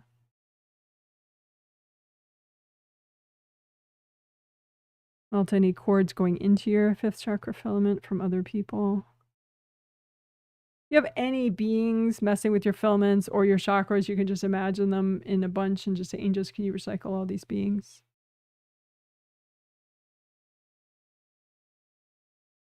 Fourth chakras, center of chest. Green is a nice color for your 4th chakra. Self-love, motivation, positive thinking, gratitude, enthusiasm. 4th chakra filament, also green. ideally. And melt away cords going into it from other people.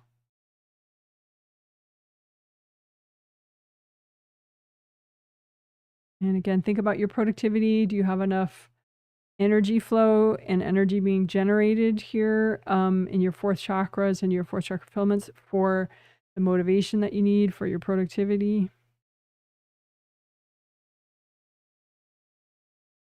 Third chakras. Third chakra is right below where your sternum bone ends, right below that. That's your third chakra. Third chakra, yellow is a nice color for your third chakra. Productivity, getting stuff done, finishing projects, starting projects. Also, good sleep. So do you have enough strength and flow, volume of energy being generated for your productivity, for your third chakra, from your third chakra? Enough flow in your third chakra filament for productivity.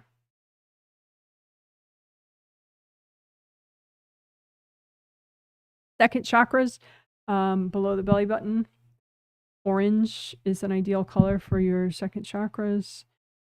Emotional stability, enjoying your emotions, sexuality, sensuality, enjoying your senses and your sexuality.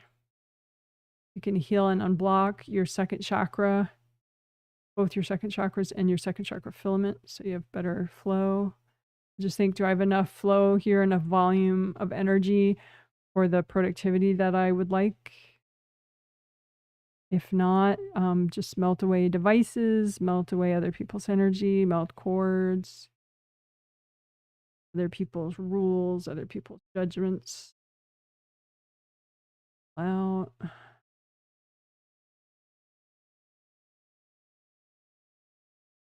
You have enough energy being generated for the productivity that you need.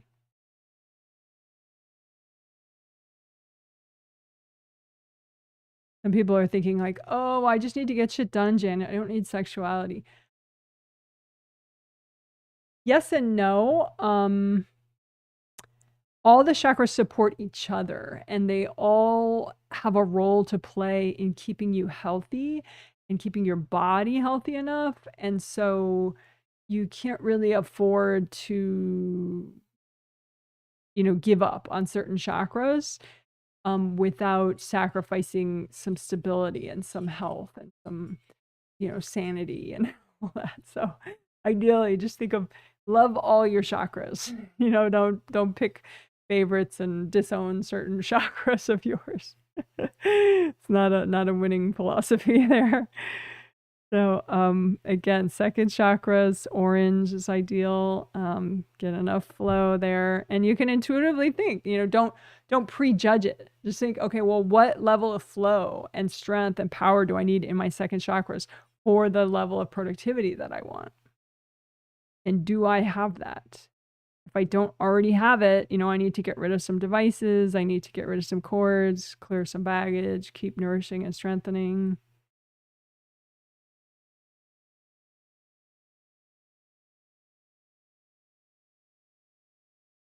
All right, first chakras, courage, safety, and abundance. Red is an ideal color for your first chakras. First chakra filament, go ahead and uncord people from there. Just for you. Goes from your first chakra of your physical body to your first chakra of your astral body. You have enough flow and power and energy being generated here for the level of productivity that you would like.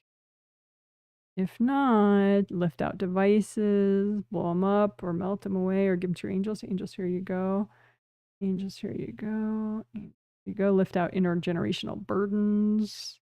If someone handed you their fears, just lift those out. Angels, here you go.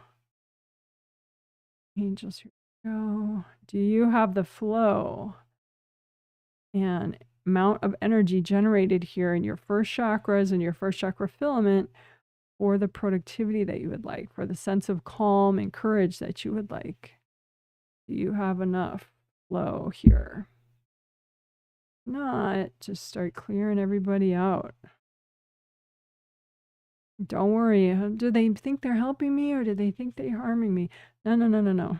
You don't have time. Just, I mean, maybe you do. Maybe you don't want to feel courage yet. You just want to think about it for a while, but if you just want to feel courage and get on with it, then just don't get too much into like why and people's ulterior motives. Just clear it all out.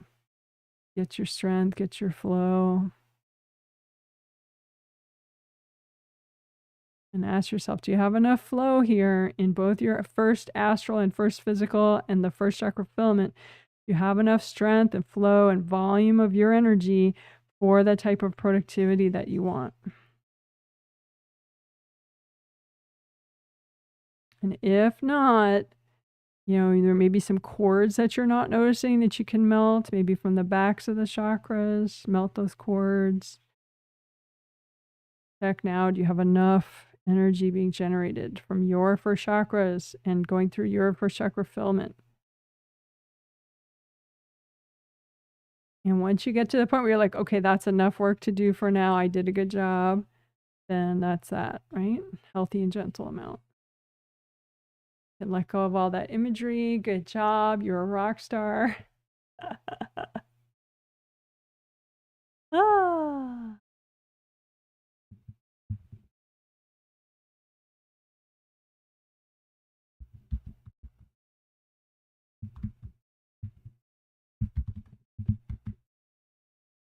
Okay, so we'll wrap up now,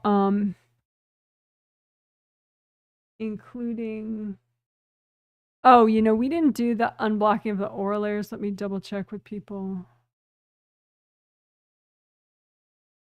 Yeah, I think this was better, what we ended up doing. We focused more on all the chakras.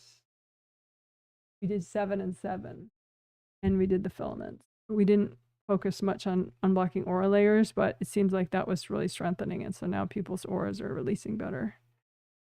So that stagnation that I was noticing in the inner aura layers, I'm just going to comb through those a little bit right now. So like aura layers 3, 2, and 1 of the physical body. I'm just going to do a little extra combing through those.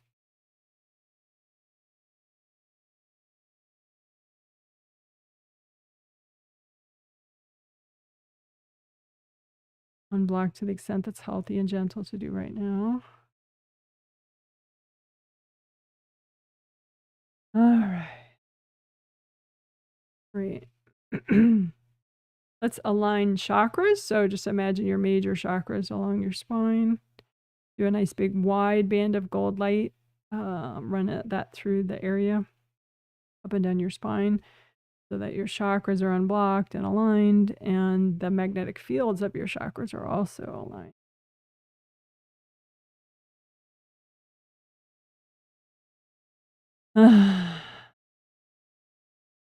Well, once again, uncord your backlash, people. So imagine yourself and all your backlash people, anybody that cords you, throws energy at you, whatever, and just melt. Don't send them any energy, just melt the cords between you and them and melt the baggage that they're hooked into.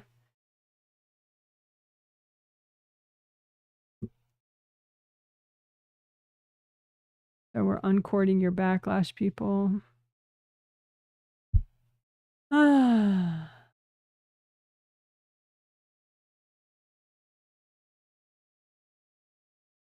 All right. So unprocessed stress pots, just imagine those out in front of you. It's a metaphorical image. It represents your ability to handle unprocessed stress. Are you backlogged in processing events that have occurred in your life? And if you're backlogged and you still have a lot that you haven't processed, things that aren't cleared or resolved mentally or emotionally or wherever, it impairs your ability to be ready for whatever's to come today or tomorrow, right? And so you want to catch up and empty your stress pots, your unprocessed stress pots, melt away the contents so that you've now caught up on your processing. You're free and clear, you're ready for everything. You don't feel like you're full of stress, right? So imagine your unprocessed stress pots, whether you have 20, 40, 80, whatever, even the ones that you tend to ignore, definitely imagine those as well. And bring up red earth energy and soak all your unprocessed stress pots in red earth energy from the core of the earth. And then use gold light and melt away the contents. Melt away all the unprocessed stress. These pots. Especially the pots that you tend to ignore. Just empty them out. Melt away the contents with gold light.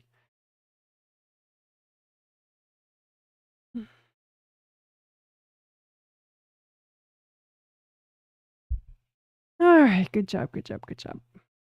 All right. And then stubborn triggered energy blocks are energy blocks that you still have that are triggered that have not cleared yet, probably because too many people are courting them or you're courting them with all your resistance or whatever. So just pile about in front of you all these energy blocks that are still triggered on any level, still bugging you.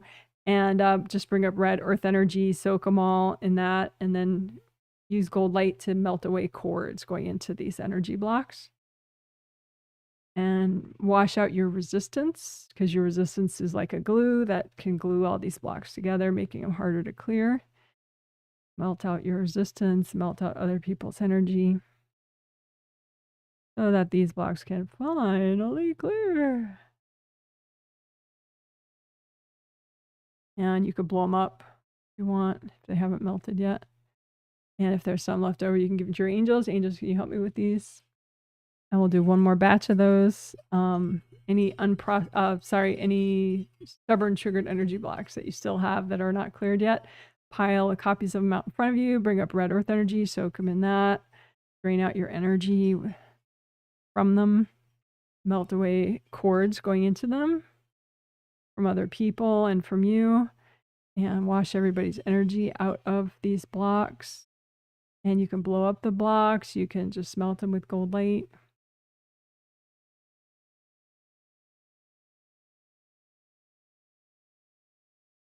And if you have any left over, just say, angels, can you help me with these?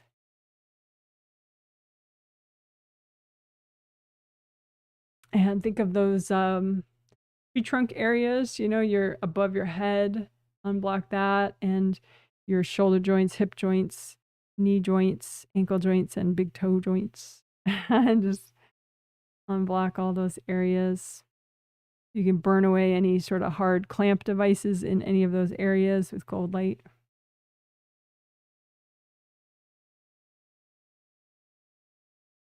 Because you want all these connection areas to be for you, to connect to your physical body. Flowy, flowy, flowy.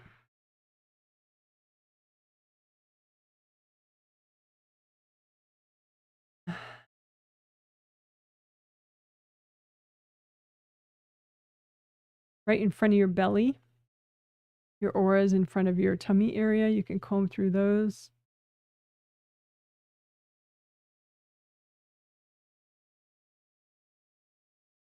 Melt away any hard plates of energy.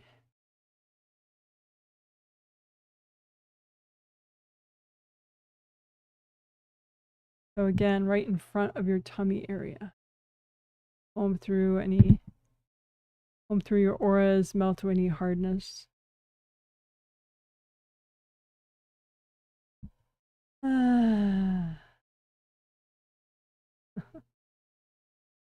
Alrighty.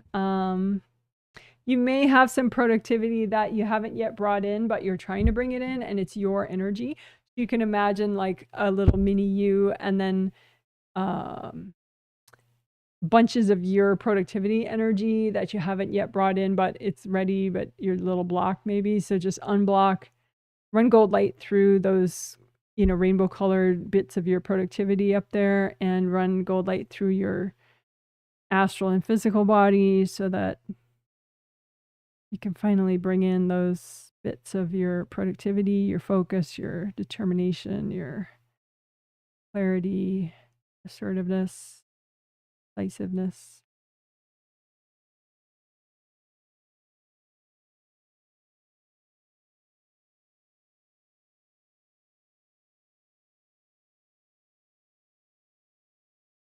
Kind of like, you know, an airplane can't land in an airport if the weather's bad. So you want to make it, you know, clear out the bad weather, just melt away all the blocks so that you can bring in your productivity energy.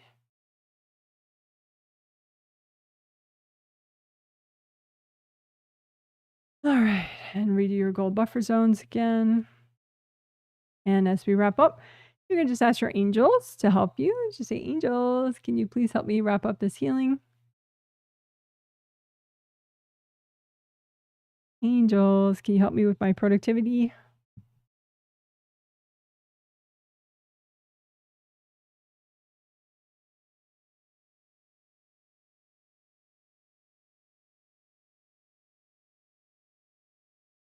All right. You're amazing. Woo woo. That's a healing. You're a rock star. Woohoo. Go, go, go. Great job. Yay.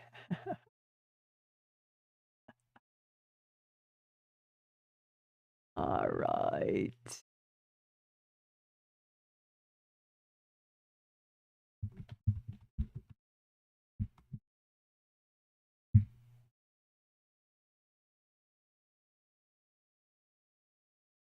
Okay, so if you have chat comments about the healing and how it was for you, how are you doing after this healing? How how do you feel?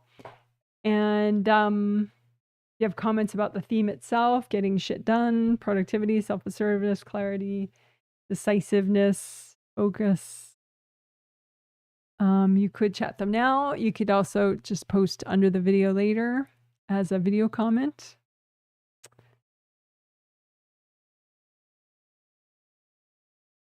I'm going to look for comments that I've missed.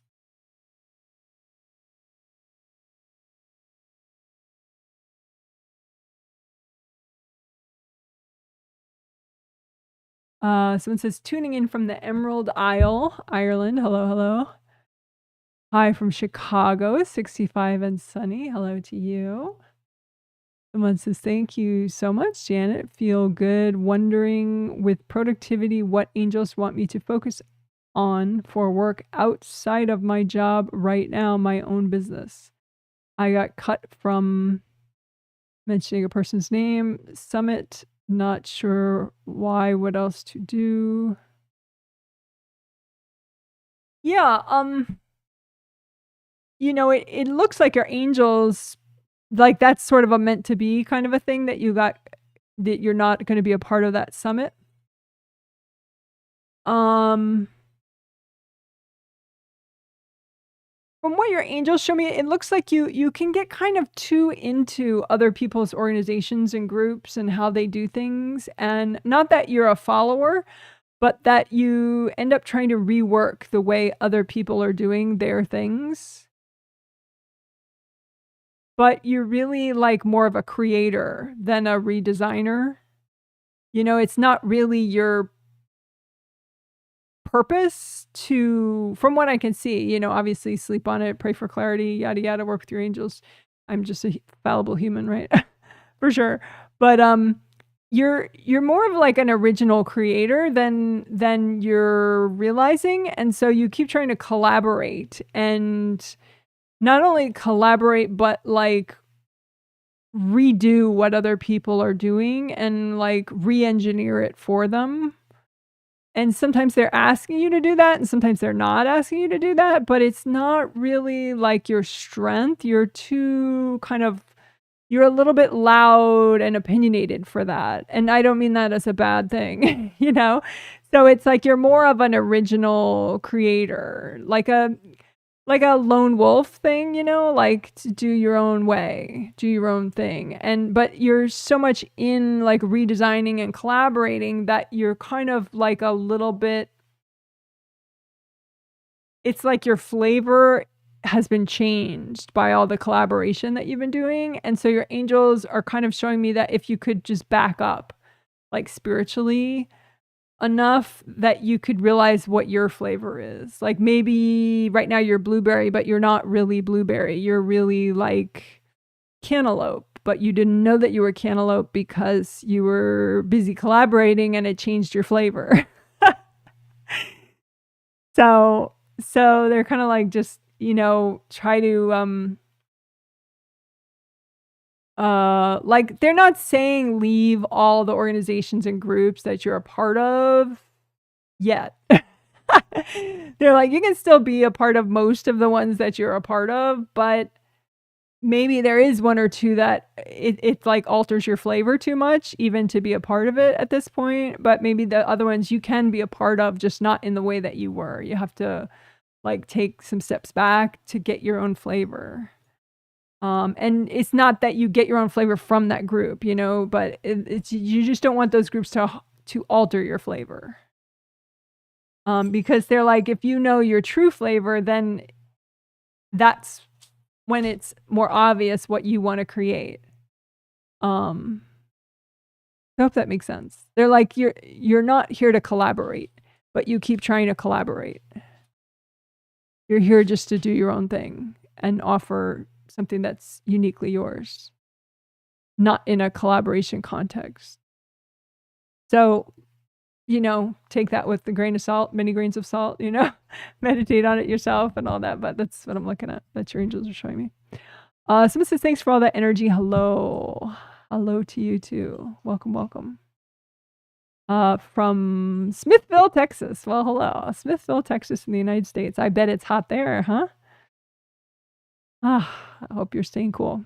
Someone says, hi, Janet. I just did a healing on myself last night. Well, that's great. It had been so long. And boy, do I miss this practice.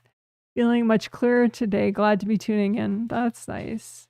Yeah, it's interesting, you know. I mean, I don't really take a break from healing myself much lately, but years ago, decades ago, you know, I would, there were different time periods where I took like several months break and I didn't heal myself at all.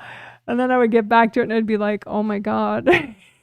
It was such a difference, you know. But like sometimes you have to do that to feel, you know, it's educational to be like, oh wow. You know, this is me with healing somewhat regularly. This is me healing very regularly. This is me with no healing for a long time. Yeah. And just see what that's like. So yeah. Interesting stuff, you know. Someone says, hi Janet, from Not So Hot Phoenix. Not so hot. What is it, like 98 or something? Only 98? Thank you for healing me and my spouse. You're welcome. My pleasure. Someone says, thank you for the astral body, physical body, astral plane, places explanation. You're welcome. I feel confident that I'm understanding these things now. Well, that's nice.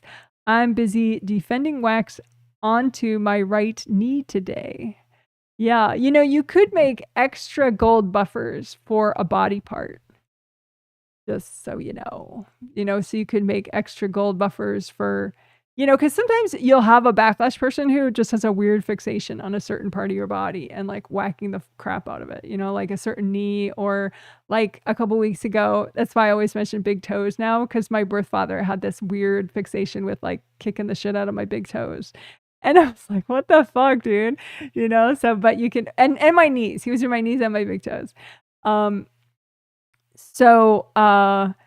you can make extra gold, you know, they look kind of like floaties, you know, if you're learning to swim and you have like a little extra inflated thing around your arm when like a little kid's learning to swim, maybe they use a floaty, you know, like that. So you can make little gold floaties for yourself that are just, they're gold buffer zones, but rather than giant around your whole physical body, or they're, well, in addition to that, then make extra ones, you know, right up against the body around, you know, like say your knee, you know, you can have an extra knee buffer zone, you know, extra knee buffer zones, extra ankle buffer zones, extra big toe buffer zones, you know, just to make it a little harder for the person to like really hack open the chakra and the energy channel. I mean, you know, so there's that. Also, sometimes, if, you know, you might be missing like some devices that are stuck in there, because it's easier to notice the ones that are like long spears, because you can kind of feel around, you know, in your aura around there and be like, oh yeah, something's right there, you know.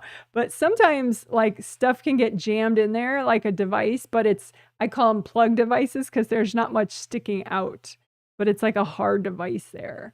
I think you have some hard devices, what I would call plug devices, jammed into gashes in your knees. And so you can kind of imagine where those are. They're very dense, like there's no energy flow around them. And so that's how you can kind of find them, you know, because if it's just your life force, there would be flow through the area. So you have some plug devices that you could remove and then heal it better. And so then, and then of course the nice, you know, buffer zones for your knees. So if that helps. And then too, in the back of your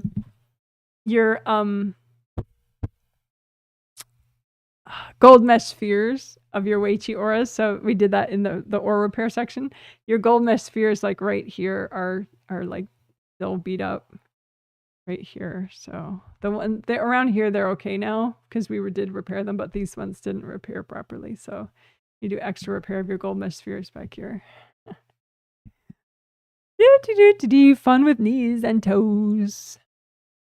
Someone says, would love to heal my relationship with my daughter. Yes.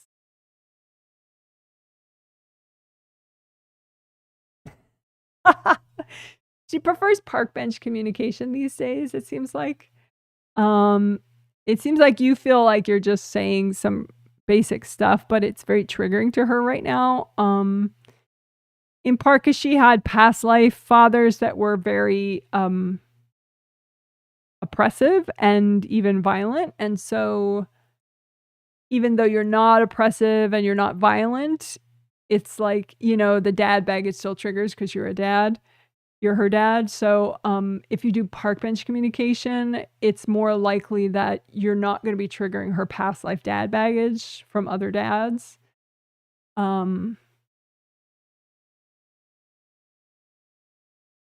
You can even do message flowers of like what you'd really like to say to her.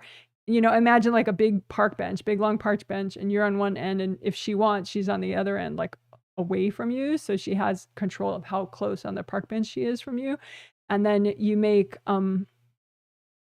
message flowers of what you'd really like to say to her and give it to your angels, and they'll edit it because it could be like only 20% of that is appropriate to say to her and that she could hear in a healthy way. And so they'll edit it, and then they can even give it to her, you know, so it's like you're super extra hands off, you know. And that way you're satisfied that, you know, you're trying to say what you'd like to say, but then the angels, you give it to the angels and they take it from there. So then they'll put some version of the flowers like in front of her, way in front of her, so that she has time to contemplate receiving the message or not, or whatever. So hope that makes sense. She just needs space to process. And if you don't trigger her so much, then she can stop linking her issues with her past life dads to you. Hope that makes sense. Someone says, oh, that feels good. Super fun, super safe. Astral location feels really good. Yeah. Cool. I'm glad you liked it. Someone says, hello, Janet. Thank you very much for the safe location exercises. Yep. Can we have a home on the astral somewhere we feel like we belong? Yeah, sure. I mean, you can have like favorite places, you know. One favorite place could be everybody has their own personal akashic records. I'll put this in a separate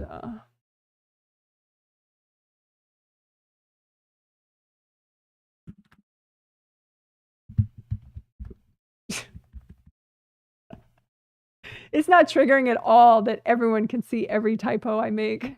Because you used to, like, you know, when you type an email, like you resolve all the most of the typos before people see it. But not right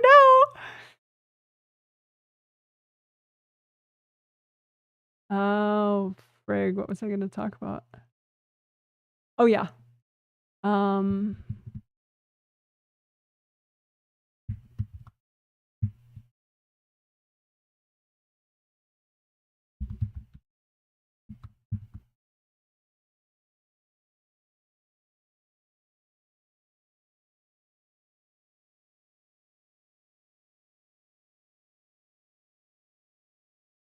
Okay, so I have to make that smaller. I don't know how to do that.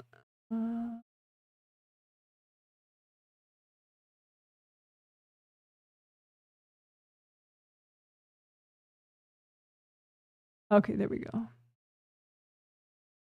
All right, so teaching aside about Akashic records, personal Akashic records is what I'm talking about, and a nearby fountain area and a garden area. So everybody has, this came up because somebody just asked, well, it's possible to have like a favorite place on the astral or a home? And yeah, sure. Your angels can bring you to places that just work so well for you that you end up just, going back there with your angels a lot. And then what came to mind is, of course, you have your own Akashic records, which is like a library where all your learning is, for you personally from your past lives. And some of that learning you keep with you in your astral body, but a lot of it you don't need right now. So then that would be filed away by your angels in your personal Akashic records. So that's like a nice private place, and you can go in there and hang out with your angels.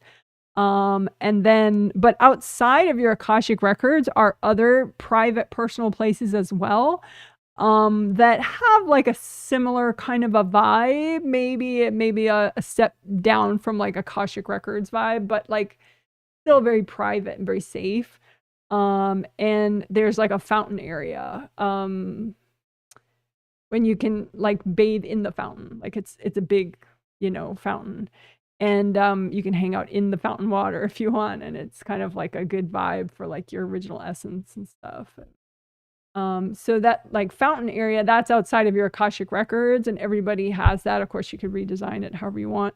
And then there's like a garden area too, that's like next to that, and that everybody has as well. And so that's not within your Akashic records, that's just outside of your Akashic records, but it's still your little private area with your angels. And so that garden there, is a nice place too, and you can hang out with your angels there. And but then there are all sorts of other astral levels, like, like maybe one vibration is really good for you right now. So like maybe your angels will bring you to a place that's only purple, an astral level that's only purple. And so you're just like floating in purple energy, kind of bathing in it. Or it's only, cobalt blue for like your sixth chakra. And it's just, maybe you need clarity on something. And so they'll take you to some astral level that's only like this cool blue, and you're just like swimming through blue, There's like all sorts of options. Like I said, there's an astral location for every place on the actual earth too. So maybe, some redwood forest or something, the astral version of it, there'd be a nice little section of it where you might go with your angels. I mean, the possibilities are literally endless. But yeah, as far as just for you, there are a lot of options, really. But anyway, that I don't often talk. I haven't talked recently much about your Akashic records. So there is also an Akashic records that's separate, that's for everybody, that angels maintain, that has some kind of like universal knowledge. But I don't really work much with that one. I just, have read people and their personal Akashic records, and I do not go in people's personal Akashic records. Like there are some readers that will go into your Akashic records, your personal Akashic records. But for me, that's a bit of a gray area. Like personally, I would consider that somewhat of a trespass. Like for me, that's just for you and your angels, and that's it.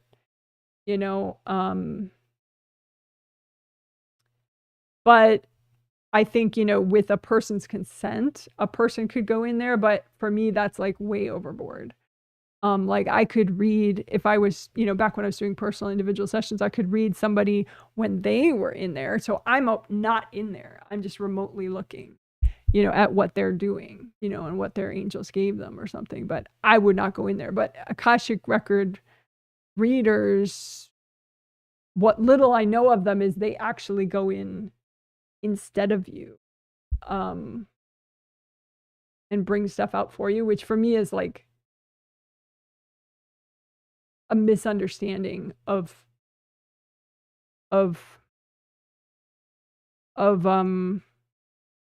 like sort of sacred stuff that should just be for that person. It's kind of like sometimes people they get so caught up in this savior role that they don't realize that some shit is like over the line, you know, like, all right, that's not for you to go in, you know, like, you know, because you don't want to bring your impurities into somebody else's sacred place, you know, like just let them go in with their angels and they'll be taken care of fine. You know, it's like sometimes people think like just because they can read or they can heal, I think they kind of get confused that, you know, like that they are some kind of a deity and they have some, you know, whereas you could just let the angels assist. And that way it's safer for everybody involved. So anyway, total aside. But I said it was an aside, so now you know. But anyway, yes, there are plenty of personal private places that your angels can bring you to, only some of which this is what I just wrote, the akashic records, and then the nearby fountain area that's just for you and the nearby garden area that's just for you, but they can bring you to all sorts of cool little private places, just for a given moment what you need at that time. So there's that.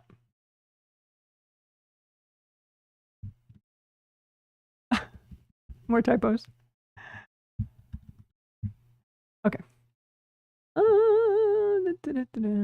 Someone says, hi, Janet. Do my angels have any advice for invasive people who dream stream me through neural monitoring at night? Thank you. Yeah, well, you know, you and I have different views on that, so I don't know that I can answer that in a way that you would be satisfied. I might just not do that one. Yeah, because I mean, we've discussed that. That's not something that I see in the same way that you see. So I'm gonna just not do that.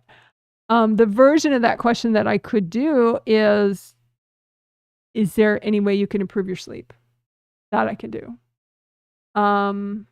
So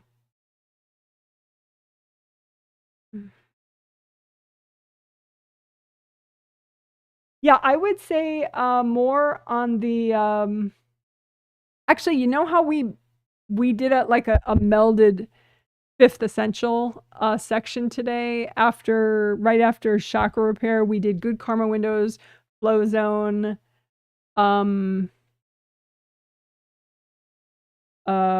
base of skull points, and we did tree trunk, you know, locations in your physical body, and the V places and the X places in your physical body auras. I think you could do that section actually. It's probably, I don't know, maybe it was 12 minutes what we did. I'm just guessing. But it'll be its own concise chapter once I get these chapters made within a day. But so it starts with GKW for good karma windows.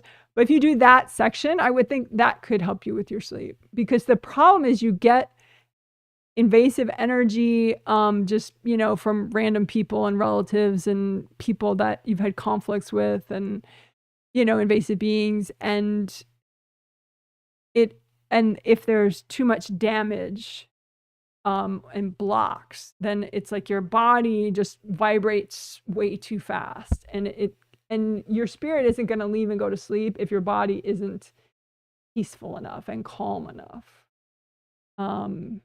Because it's like, why would you leave your house if your house is on fire, right? So that's the sort of the idea. Like your astral body doesn't feel safe leaving your physical body if your physical body is like, you know, really revved up because of all this external energy, because you have too much blocks and damage in your tree trunk area and all this back area.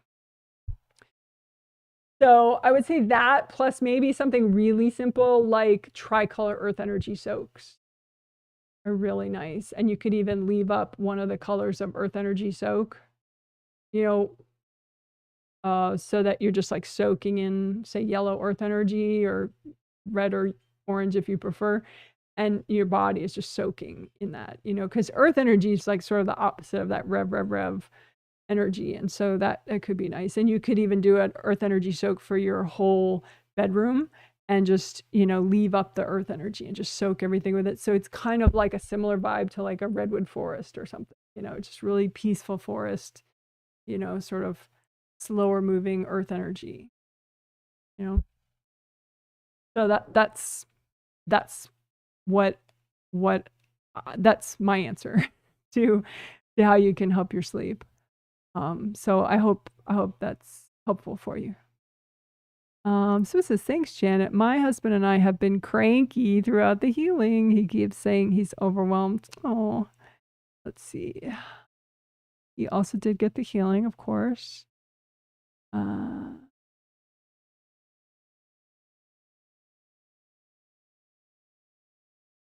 Huh.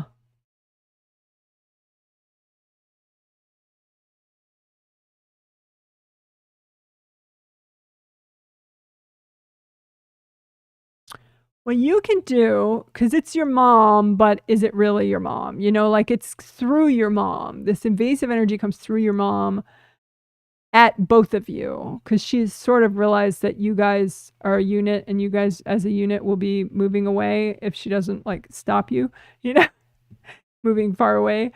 And so, but really it's just she has a lot of invasive energy that comes through her that causes her to get into conflicts with people.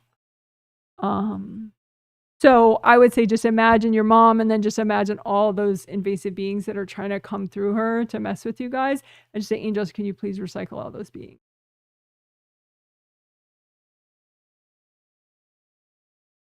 You know, and then you can one more time, you know, imagine your mom and imagine all the beings that are trying to come through her towards you guys and say, angels, can you recycle all those beings?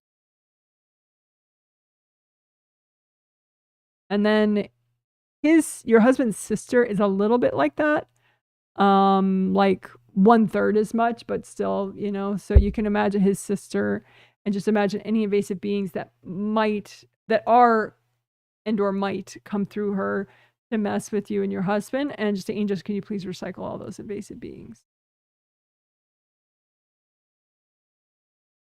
And then your work is kind of, you know, not always energetically so safe because it's got that global focus and there's some religious stuff worked in there. And so it can get it can attract out of body control energies. These people get kind of out of center thinking of all the pain in the world that they have to fix. So then they kind of pop out and whatever. So you can just like same thing that we just did with your mom and your sister-in-law, you can do with like the organization that you work in and all the people there, just any invasive beings that might come through that organization and the people there towards you and your husband, and just say, angels, can you recycle all those beings? You're not doing it, but you're making the request, and that's fine.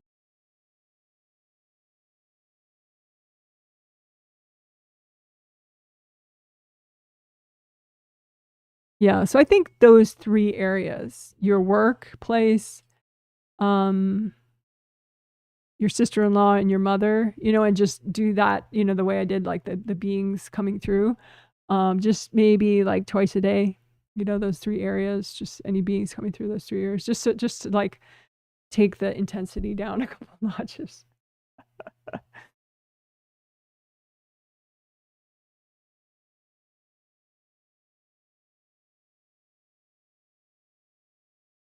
And I think he got whacked a little bit up top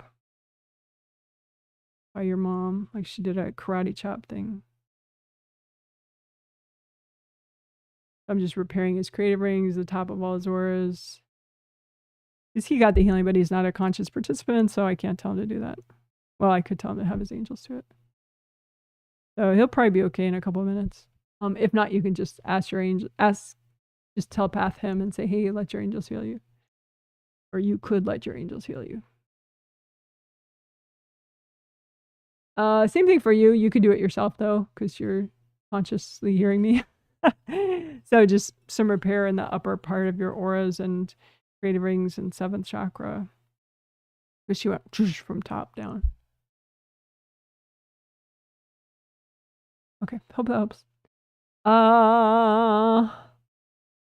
This is grateful for this healing. I feel calmer, but weirdly exhausted.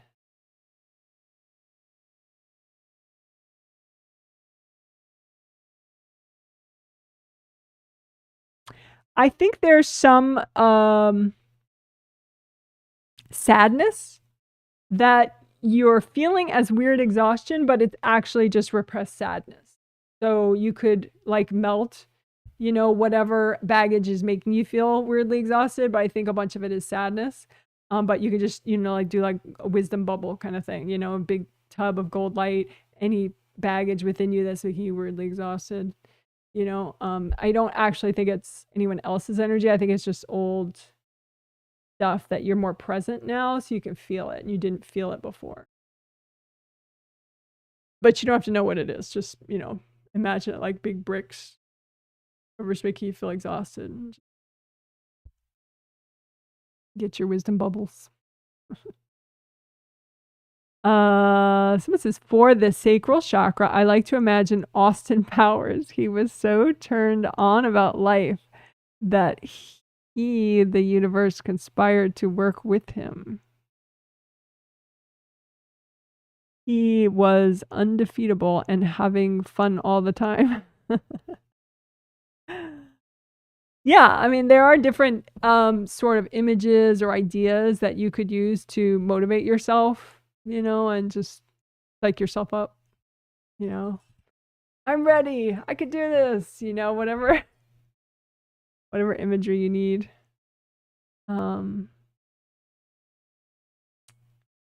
It's just like you can talk yourself into something, you can talk yourself out of something. You know? So you can kind of watch what imagery, what feelings you kind of feed, you know, in a way. You know, do you feed like self-pity? Do you feed, you know, depression? Or do you feed like, you know, encourage? Do you try to encourage yourself? Do you try to lift yourself up a little? I mean, it is good. You don't want to ignore your depression if you do have depression, but also, you know, if you could try to comfort and uplift and, you know, encourage, like, well, okay, so then I'll just do this teeny little thing, you know, or, you know, just try to nudge yourself in a way that makes you feel better. But anyway, so I'm glad you found something that makes you feel more ready to go. Someone says, have I been clearing enough junk blocks out of my shoulder areas for faster manifesting? I would say do more shoulder pad stuff. It seems like you tend to not see silver. You tend to see white and black, but not silver. So sometimes I notice like when you mentioned in a survey that you had a headache and you made it less, but not made it go away. And it was like you cleared out, you said, I cleared out hard objects. I did this, I did that, did this. And you did clear out hard objects except for the silver ones. You missed the silver ones. There was like a silver one going into UB1, UB2, like urinary bladder meridian. The one that's on the diagram is yellow. UB1 is that first point right there in the inner eye. UB2 is that second point, you know, the yellow line, right? And the first point, inner eye, second point is inner eyebrow right there. So UB1 and UB2 had like these silver, like knitting needles stuck in them. And then your sixth chakra, one side of it had like a silver, a couple silver spears stuck in. And so a part of it was broken off. But you didn't notice it, I think, because it was silver, and somehow you have a blind spot to silver. You get rid of white things and black things, not silver things, which is interesting. So make sure you check for the silver one, and then, you know, finish the repair of those energy centers. I mean, yeah. By the next day it was fine. You said you felt fine, but I think that's why it didn't finish healing. But anyway, so having clear shoulder areas for faster manifesting. Yeah. Yeah, just like I said, just this, there's some silver shoulder pads that you could do more. But it does look like you're way more in your, even down to your hip joints because of that shoulder work that you did. And you know, the tree trunk style stuff, unblocking above here and then in the shoulder joints and the hip joints.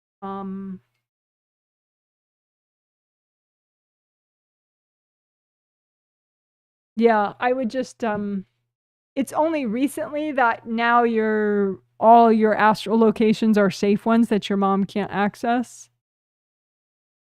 So then I think just, you know, like what I had mentioned earlier, just keep asking the angels to recycle beings that try to fuel her invasiveness. And same thing with your sister-in-law, and same thing with, you know, the company, the big organization you work for.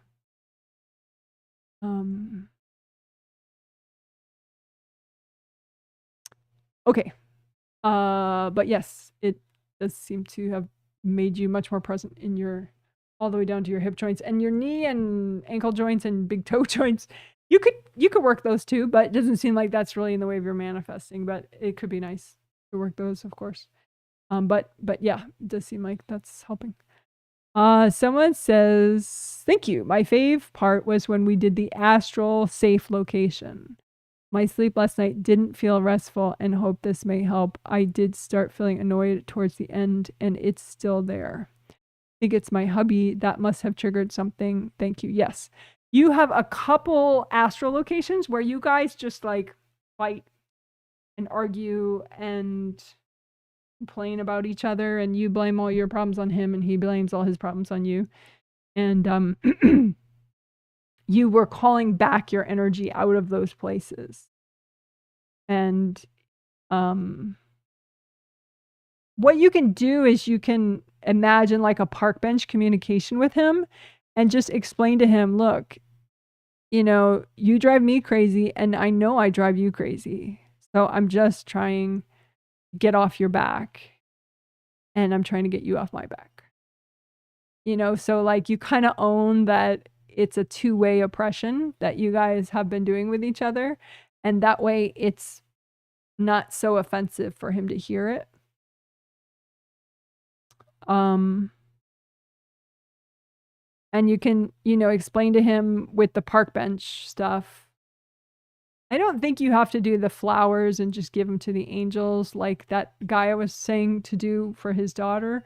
Because you guys don't trigger each other that much, but park bench explaining would be better though. And you can just say to him, look, you know, you can have your angels help you so that, you know, I'm not, you know, pissing on your parade, you know, because that's what I'm going to ask my angels to help me with. You know, and, you know, so that way you know, you give him something to focus on. You suggest something for him to focus on, and you don't make it all about that he's some big villain, which you're not doing, but I think that's the natural instinct. If you pull your energy out of a certain astral level, then he's going to be like, hey, what you're blaming everything on me, you know. So, and you know, the angels, of course, can find a safe astral location for you guys to interact. So, you know, that could help too. But anyway, yes, it was your husband who whacked you. So yeah, you could just like quickly repair your chakras. Just like the upper ones are cracked, 7, 6, or astral and physical. And there's a couple holes in some of your auras around your right upper part of your auras in the front and back. Yeah, so a little quick aura repair and a little quick chakra repair. If you really don't feel like it, you can ask your angels to do it. I don't know if they'll do it for you, but they may do at least part of it for you. And then maybe you'll get your motivation back and you can do the rest. But anyway, I'm glad you liked the astral location part. Yeah, astral safe location part. Someone says, thanks, Janet. Pretty indecisive and anxious about decisions. Yes. Am I on the right path making progress with big decisions? And you mentioned your spouse was cranky before the healing. Is he making work progress?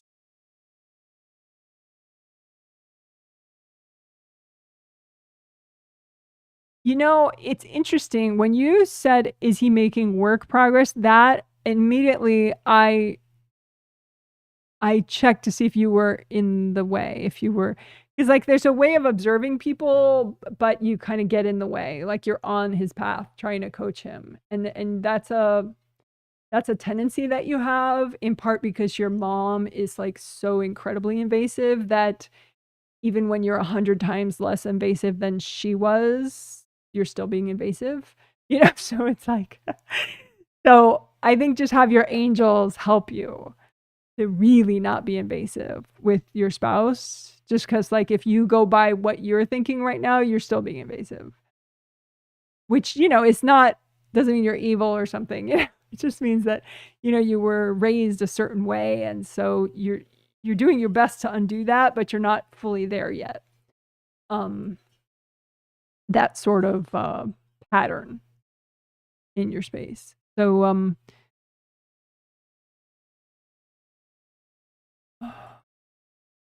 I mean, it makes sense, obviously, that you would want your spouse to make progress in life and even with specific issues. But yeah, but I would just say be careful. Just keep asking your angels to bring you out of his space. Like, kind of assume you are in his space and say, angels, if I am in my husband's space, his workspace, whatever space, can you please bring me out? Then that way, you know, and it should feel pretty good too, because you have enough to worry about on your own, of your own life. But anyway, so, but then just to take the question at face value, how is your spouse doing? Someone keeps whacking him. I think it's his mom. No, it's your mom. No, it's not your mom.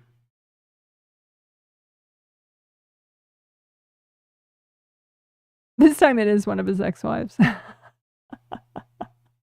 always some woman. See, that's another reason why you don't want to be in his space, because there'll be like 3 different women whacking him, and you don't want to be in his space, even if you're just observing him, because it'll be really hard for him to know that you're not also whacking him at the time. And so then you get like this extra slice of anger, you know, handed to you, because he doesn't realize that you're just observing and hogging up his space and not whacking and hogging up his space. So anyway, I'm watching your angels take you out of his space. Come on, all the way, all the way, all the way. Go back to your path fully, 100%, 100%. There you go, very nice. When you got to your path fully, you like kiss the ground. You know how sometimes people, I don't know when this happens, but I've seen images of people like getting off an airplane and they kiss the ground. That's what you did. When you got 100% onto your path, you kissed the ground. So anyway,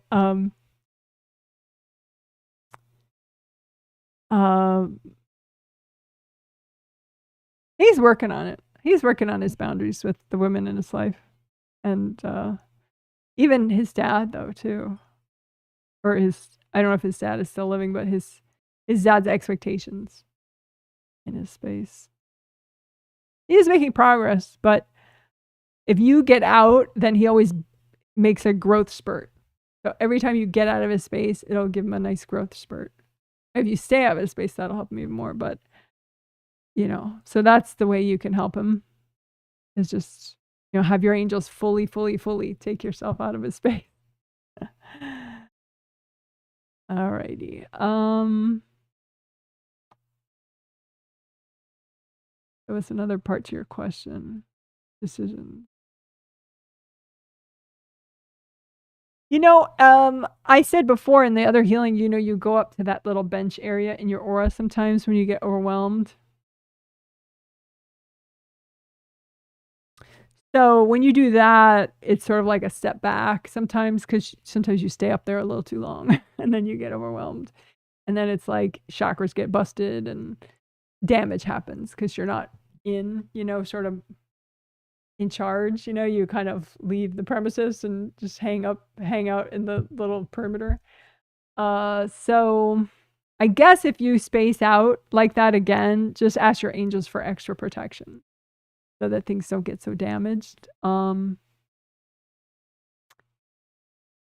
But you haven't done that today, and you didn't do that.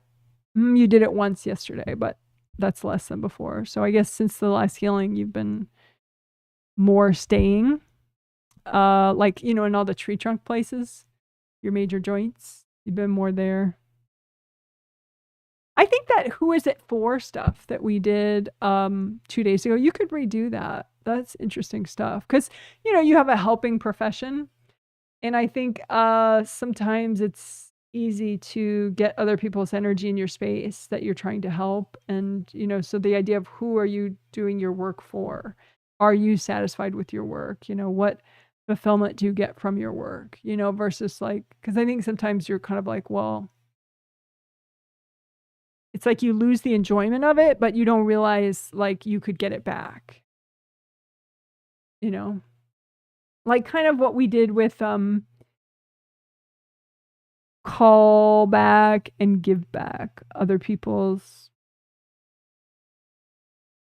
Yeah, that's kind of interesting. Like when you were dealing with, if you think of all the clients that you've dealt with or patients, whatever, that you've dealt with in your career so far, like calling your life force back from them and then giving back, you can just give it to the angels, any of their fears that you got, any of their concerns about their health or their life that you got.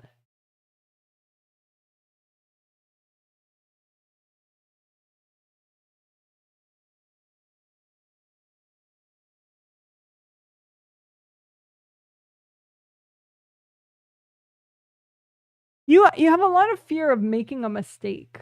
Like for you, that's like making a mistake is like falling off a cliff to your death, Like, I think that's unique to this lifetime. I don't think you had that in your last couple lives. So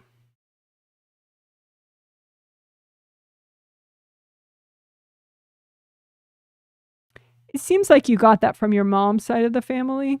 It's like some kind of intergenerational burden that you have. It just makes it like so damn serious.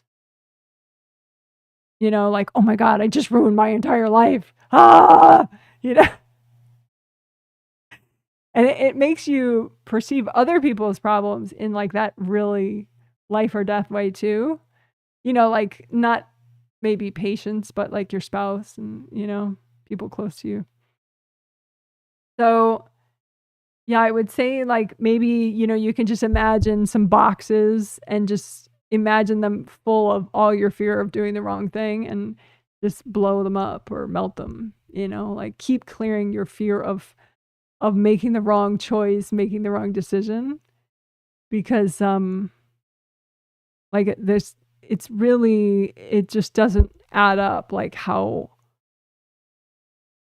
intense you are about stuff. Like it's not logical, it's a lot of baggage from your mom's side of the family altering how you perceive what you've done, what you're about to do. It just makes it all seem very like death defying, when it's totally not.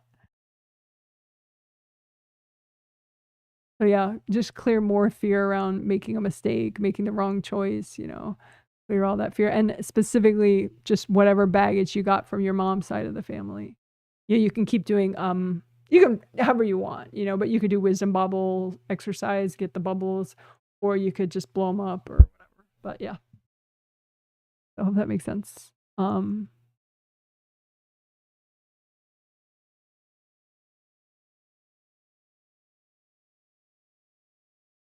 This is slow. Janet did a quick healing right now before I asked this question. How many chakras am I in? You're in all your chakras right now. How have my angels been feeling about my progress on my spiritual path? They give me a thumbs up. Anything I should focus on?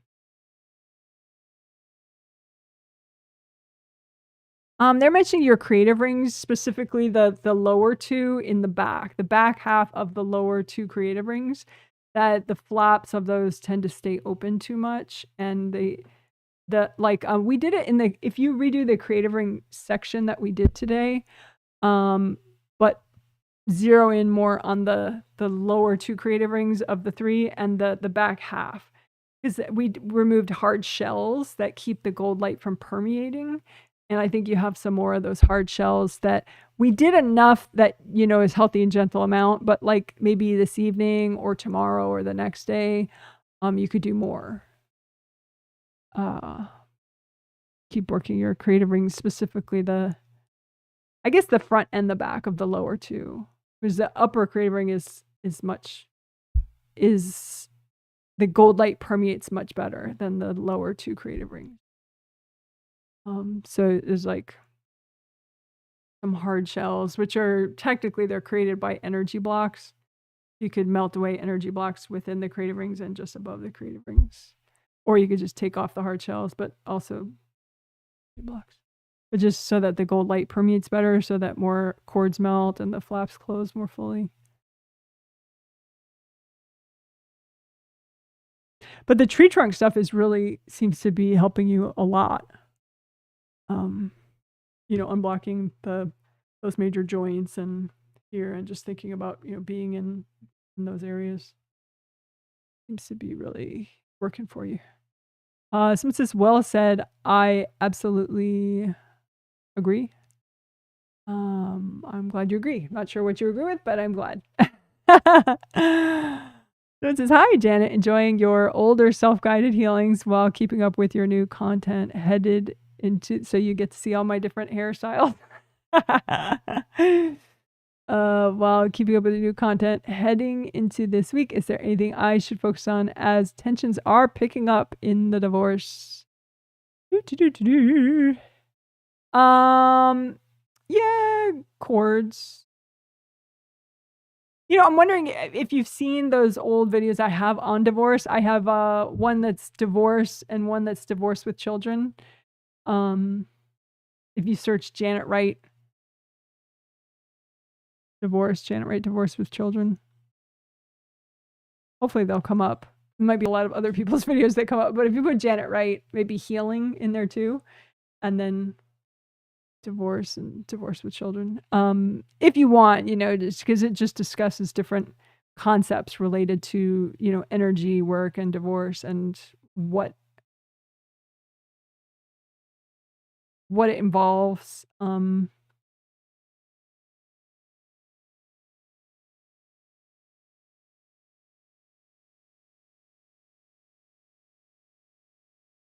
I think like you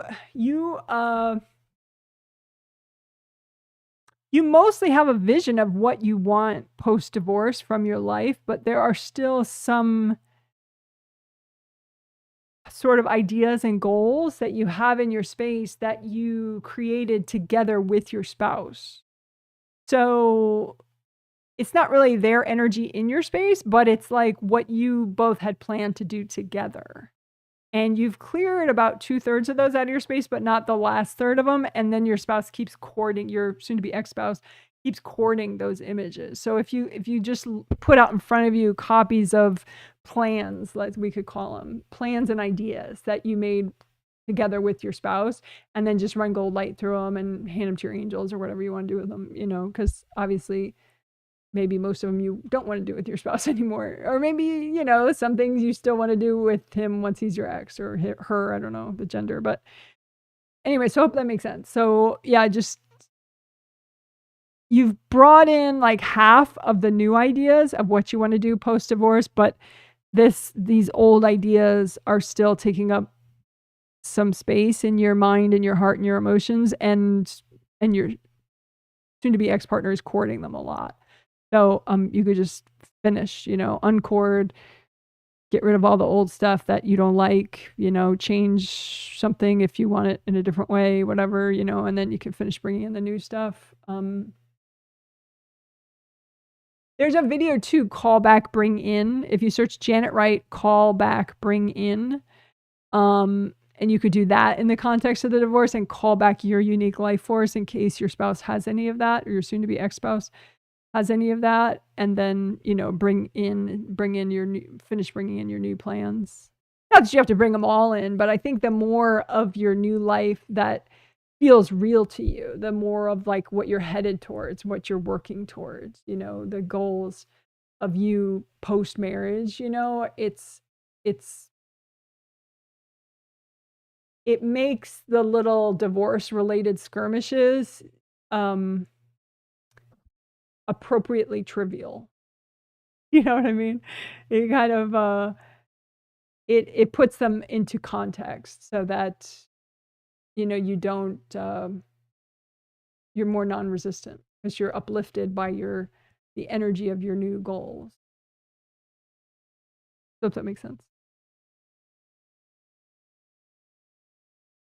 And, you know, of course, with any sort of breakup, even if it's a business breakup, you know, you don't have a certain client anymore, you don't have a certain friend anymore, because they knew you a little bit, or in the case of a spouse, they knew you a lot a bit, they could be courting, you know, very deep baggage of yours. So you can just imagine all the baggage that, you know, your ex is courting and just melt all the cords.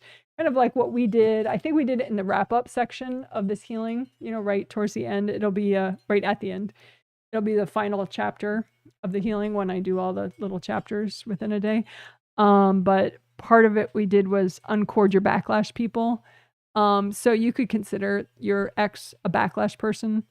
You know, it doesn't mean they're evil or anything. It just means that they're, you know, the potential is there for them to be throwing energy at you. And so you just want to make sure they're not cording any of your baggage. So you keep melting the cord.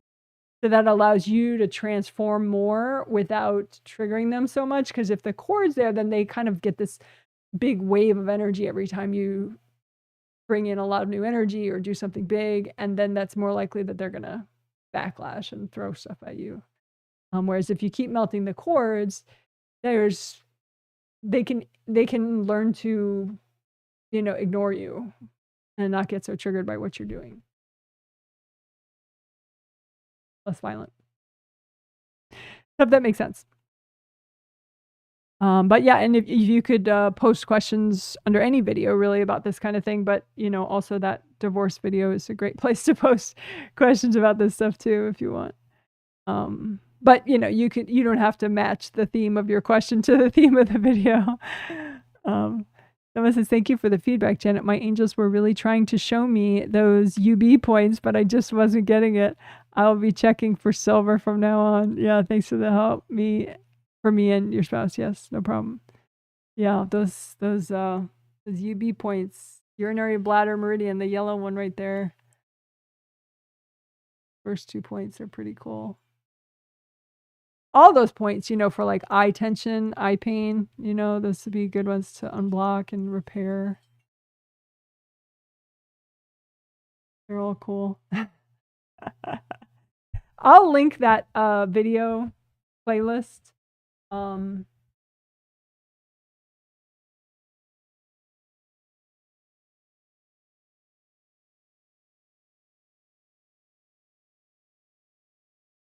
There's 2 different meridian playlists that I'll link, I guess. There's one that has the traditional Chinese medicine meridian themed healings that we did this spring.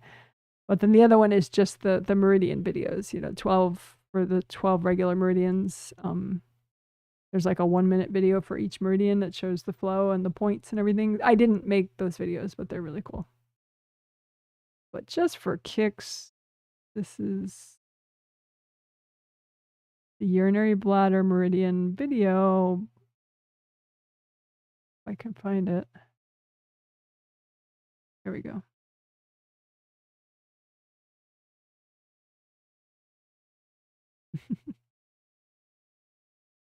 How cool is that?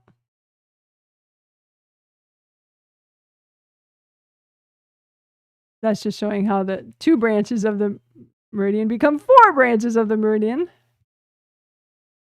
And so it shows the inner branches, and then it'll double back to show the outer branches.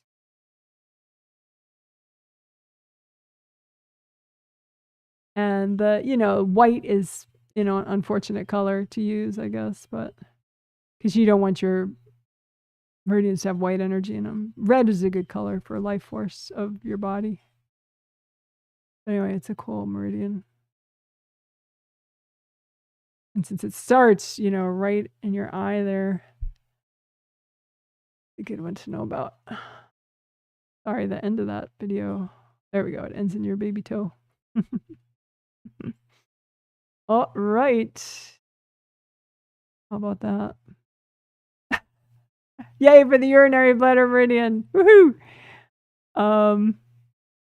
Says, thank you for the feedback. LOL, what a nice whack from him. I will do the repairing. Yeah. Hi, can I get a healing message from the angels?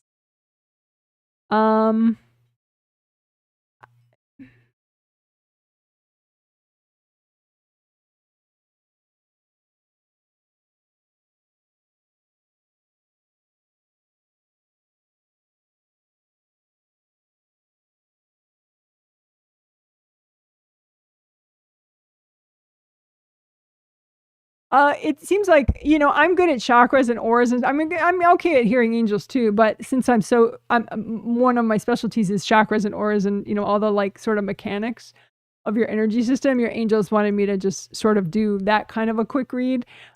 So your sixth chakra and your fifth chakra could use more repair. Not astral, but physical. Your because the physical body has its own set of major chakras along the physical body spine, 7 chakras, and then your astral body has its own set. So specifically the physical body, 6th and 7th. I'm sorry, 6th and 5th chakras. Like your left side is cracked. There are some hard objects that are like a white. So like imagine like a white spear just kind of going in like on your left side. So boom, boom. But just like you remove the white spears and then just repair your 6th chakra and your 5th chakra, your 6th, your 5th. So like, you know, the front should be like this, like a nice open cylinder, you know, ends right here and ends right here. And just, you know, you could just use lots of gold light like that and lots of light like that. Or you could repair a copy like this way.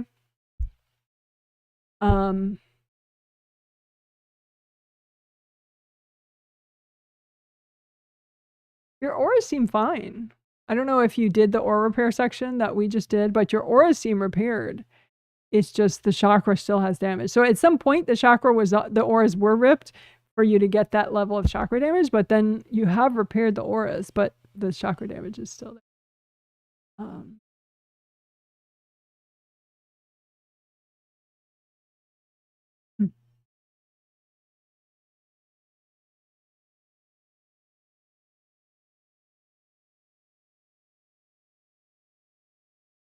Also, you can just do a little extra healing on your hands and your wrists. So like up to about here, and your feet and your ankles. Like you could just imagine like a big gold basin and dunk, you know, of like gold water and dunk.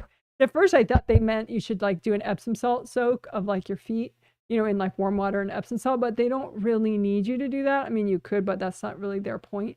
That like gold light's fine. Just like create a big tub of gold water, you know, feeling gold energy. You can ask your angels to bless it. Say, angels, please bless this gold energy.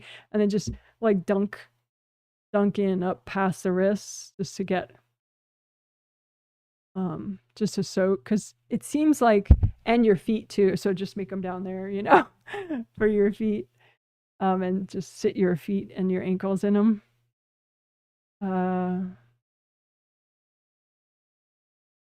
The feet, it's like from places you've been. It's just sometimes you pick up energy that's not yours a little too much around your feet and your ankles. Your hands, it's like sometimes when you receive stuff from people, you take on some of their burdens at the same time. You're kind of like you know, you have a lot of sympathy for people. So you kind of take on some of their grief or whatever, you know, when you interact with people. So your hands up to your wrists and your feet up, including your ankles, if you could just soak those in gold light and just let the gold light take away everybody else's, you know, burdens. I hope that helps.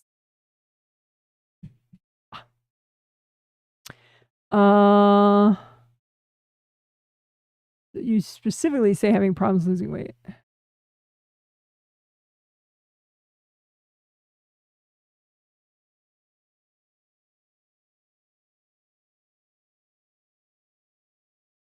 You know, we did a section, what is your body holding on to? When was that? That was the last, we did it a couple times last month. What is your body holding on to? But it's the same idea though. I think if you just do your hands and your up to your wrists and your feet up to your ankles, that would get it. But it's like that idea that you hold on to too much of other people's pain, and so it affects you on a physical level.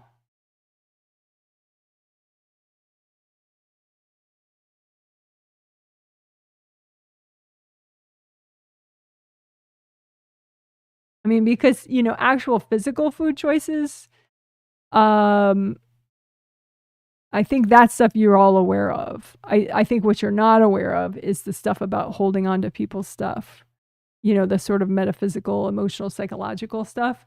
And I think that is like what they're showing me. That's like the missing piece that you weren't aware of, is that you just take on too much stuff from everybody and it's stored in your body, but you could kind of retrain yourself and just keep releasing it. I hope that makes sense. Okay, I tried so many things. Yeah. Someone says, you rock, thank you. I haven't seen the divorce videos, but we'll look them up. Thank you. You're welcome. Yes, I do. Okay, thank you. All right. So cool. Let's see.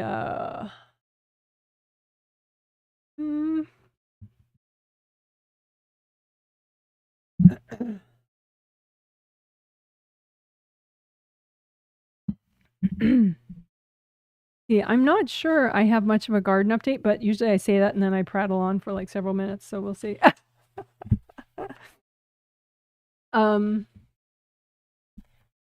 It's nice out right now, but I do have a lot of work to do today, so I don't know that I'll do much in the garden. Oh, I always find something. We have these slug traps because, you know, where you pour beer in and then it's like, they're called Oregon slug trap.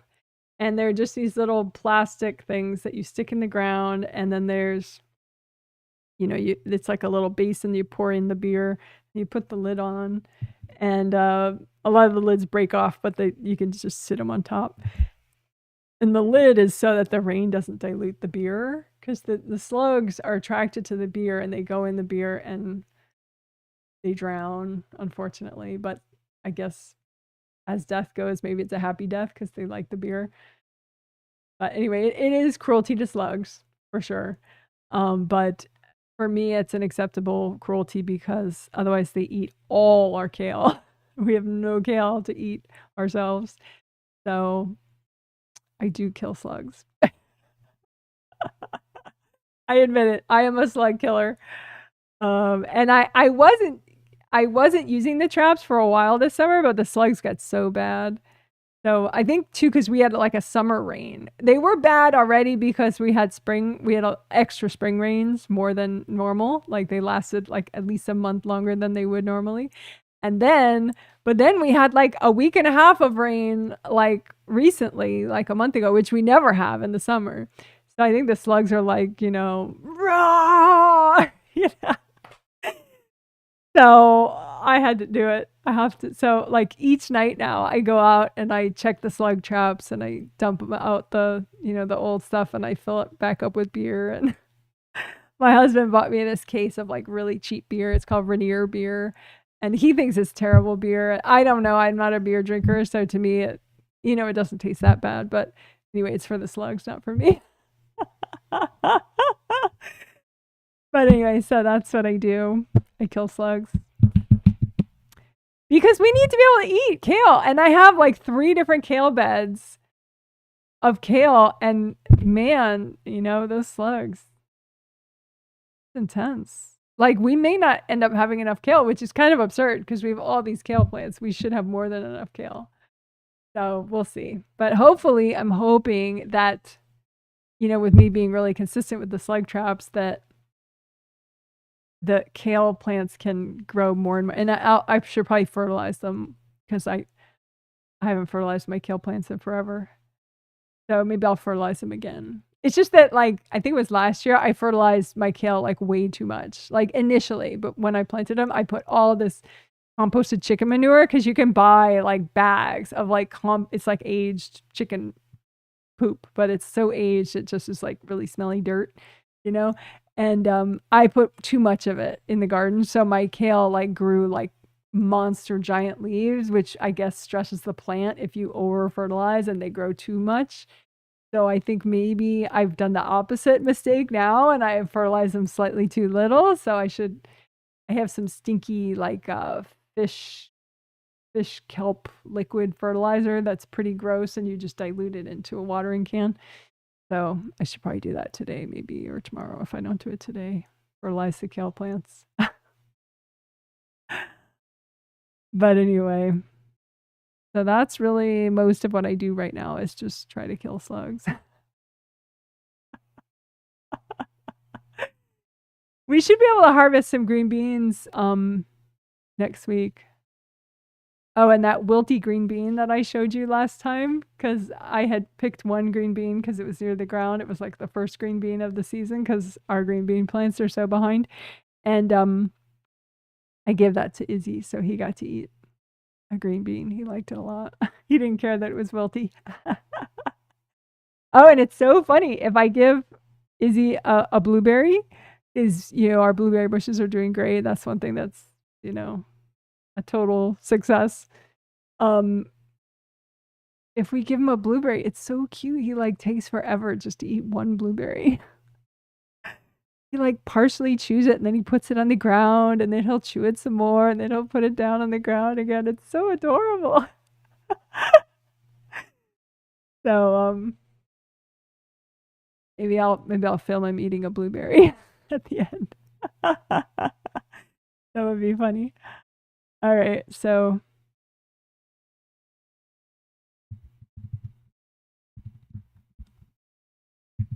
okay, so to remind myself that I already did part of the Izzy update, and now I will get a blueberry and give it to him on camera so you can see. Hope I haven't built it up too much. It's just cute though, because normally he'll just wolf anything down, like, bop, bop, bop.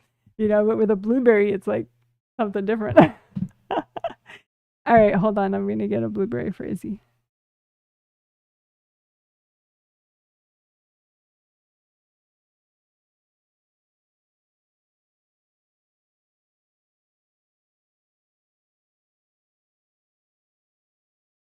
So these are some blueberries. And I'll just give him one or two. I don't want to give them all at once. Get the camera ready.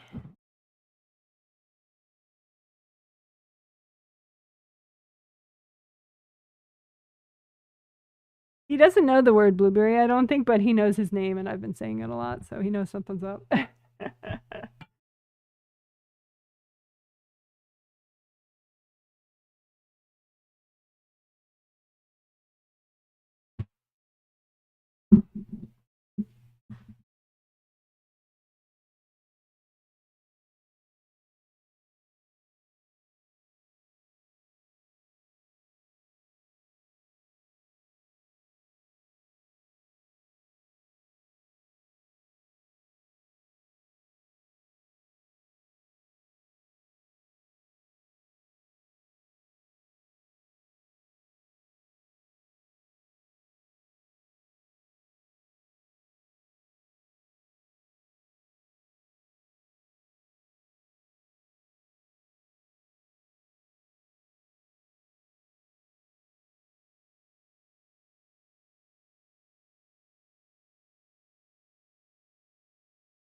Okay, that's the blueberry eating experience. Hope that didn't bore you to tears. All right, well, you take care and have a happy morning, afternoon, evening, whatever's next for you. And the next healing, the final one of the triplet set, will be in 2 days on Tuesday.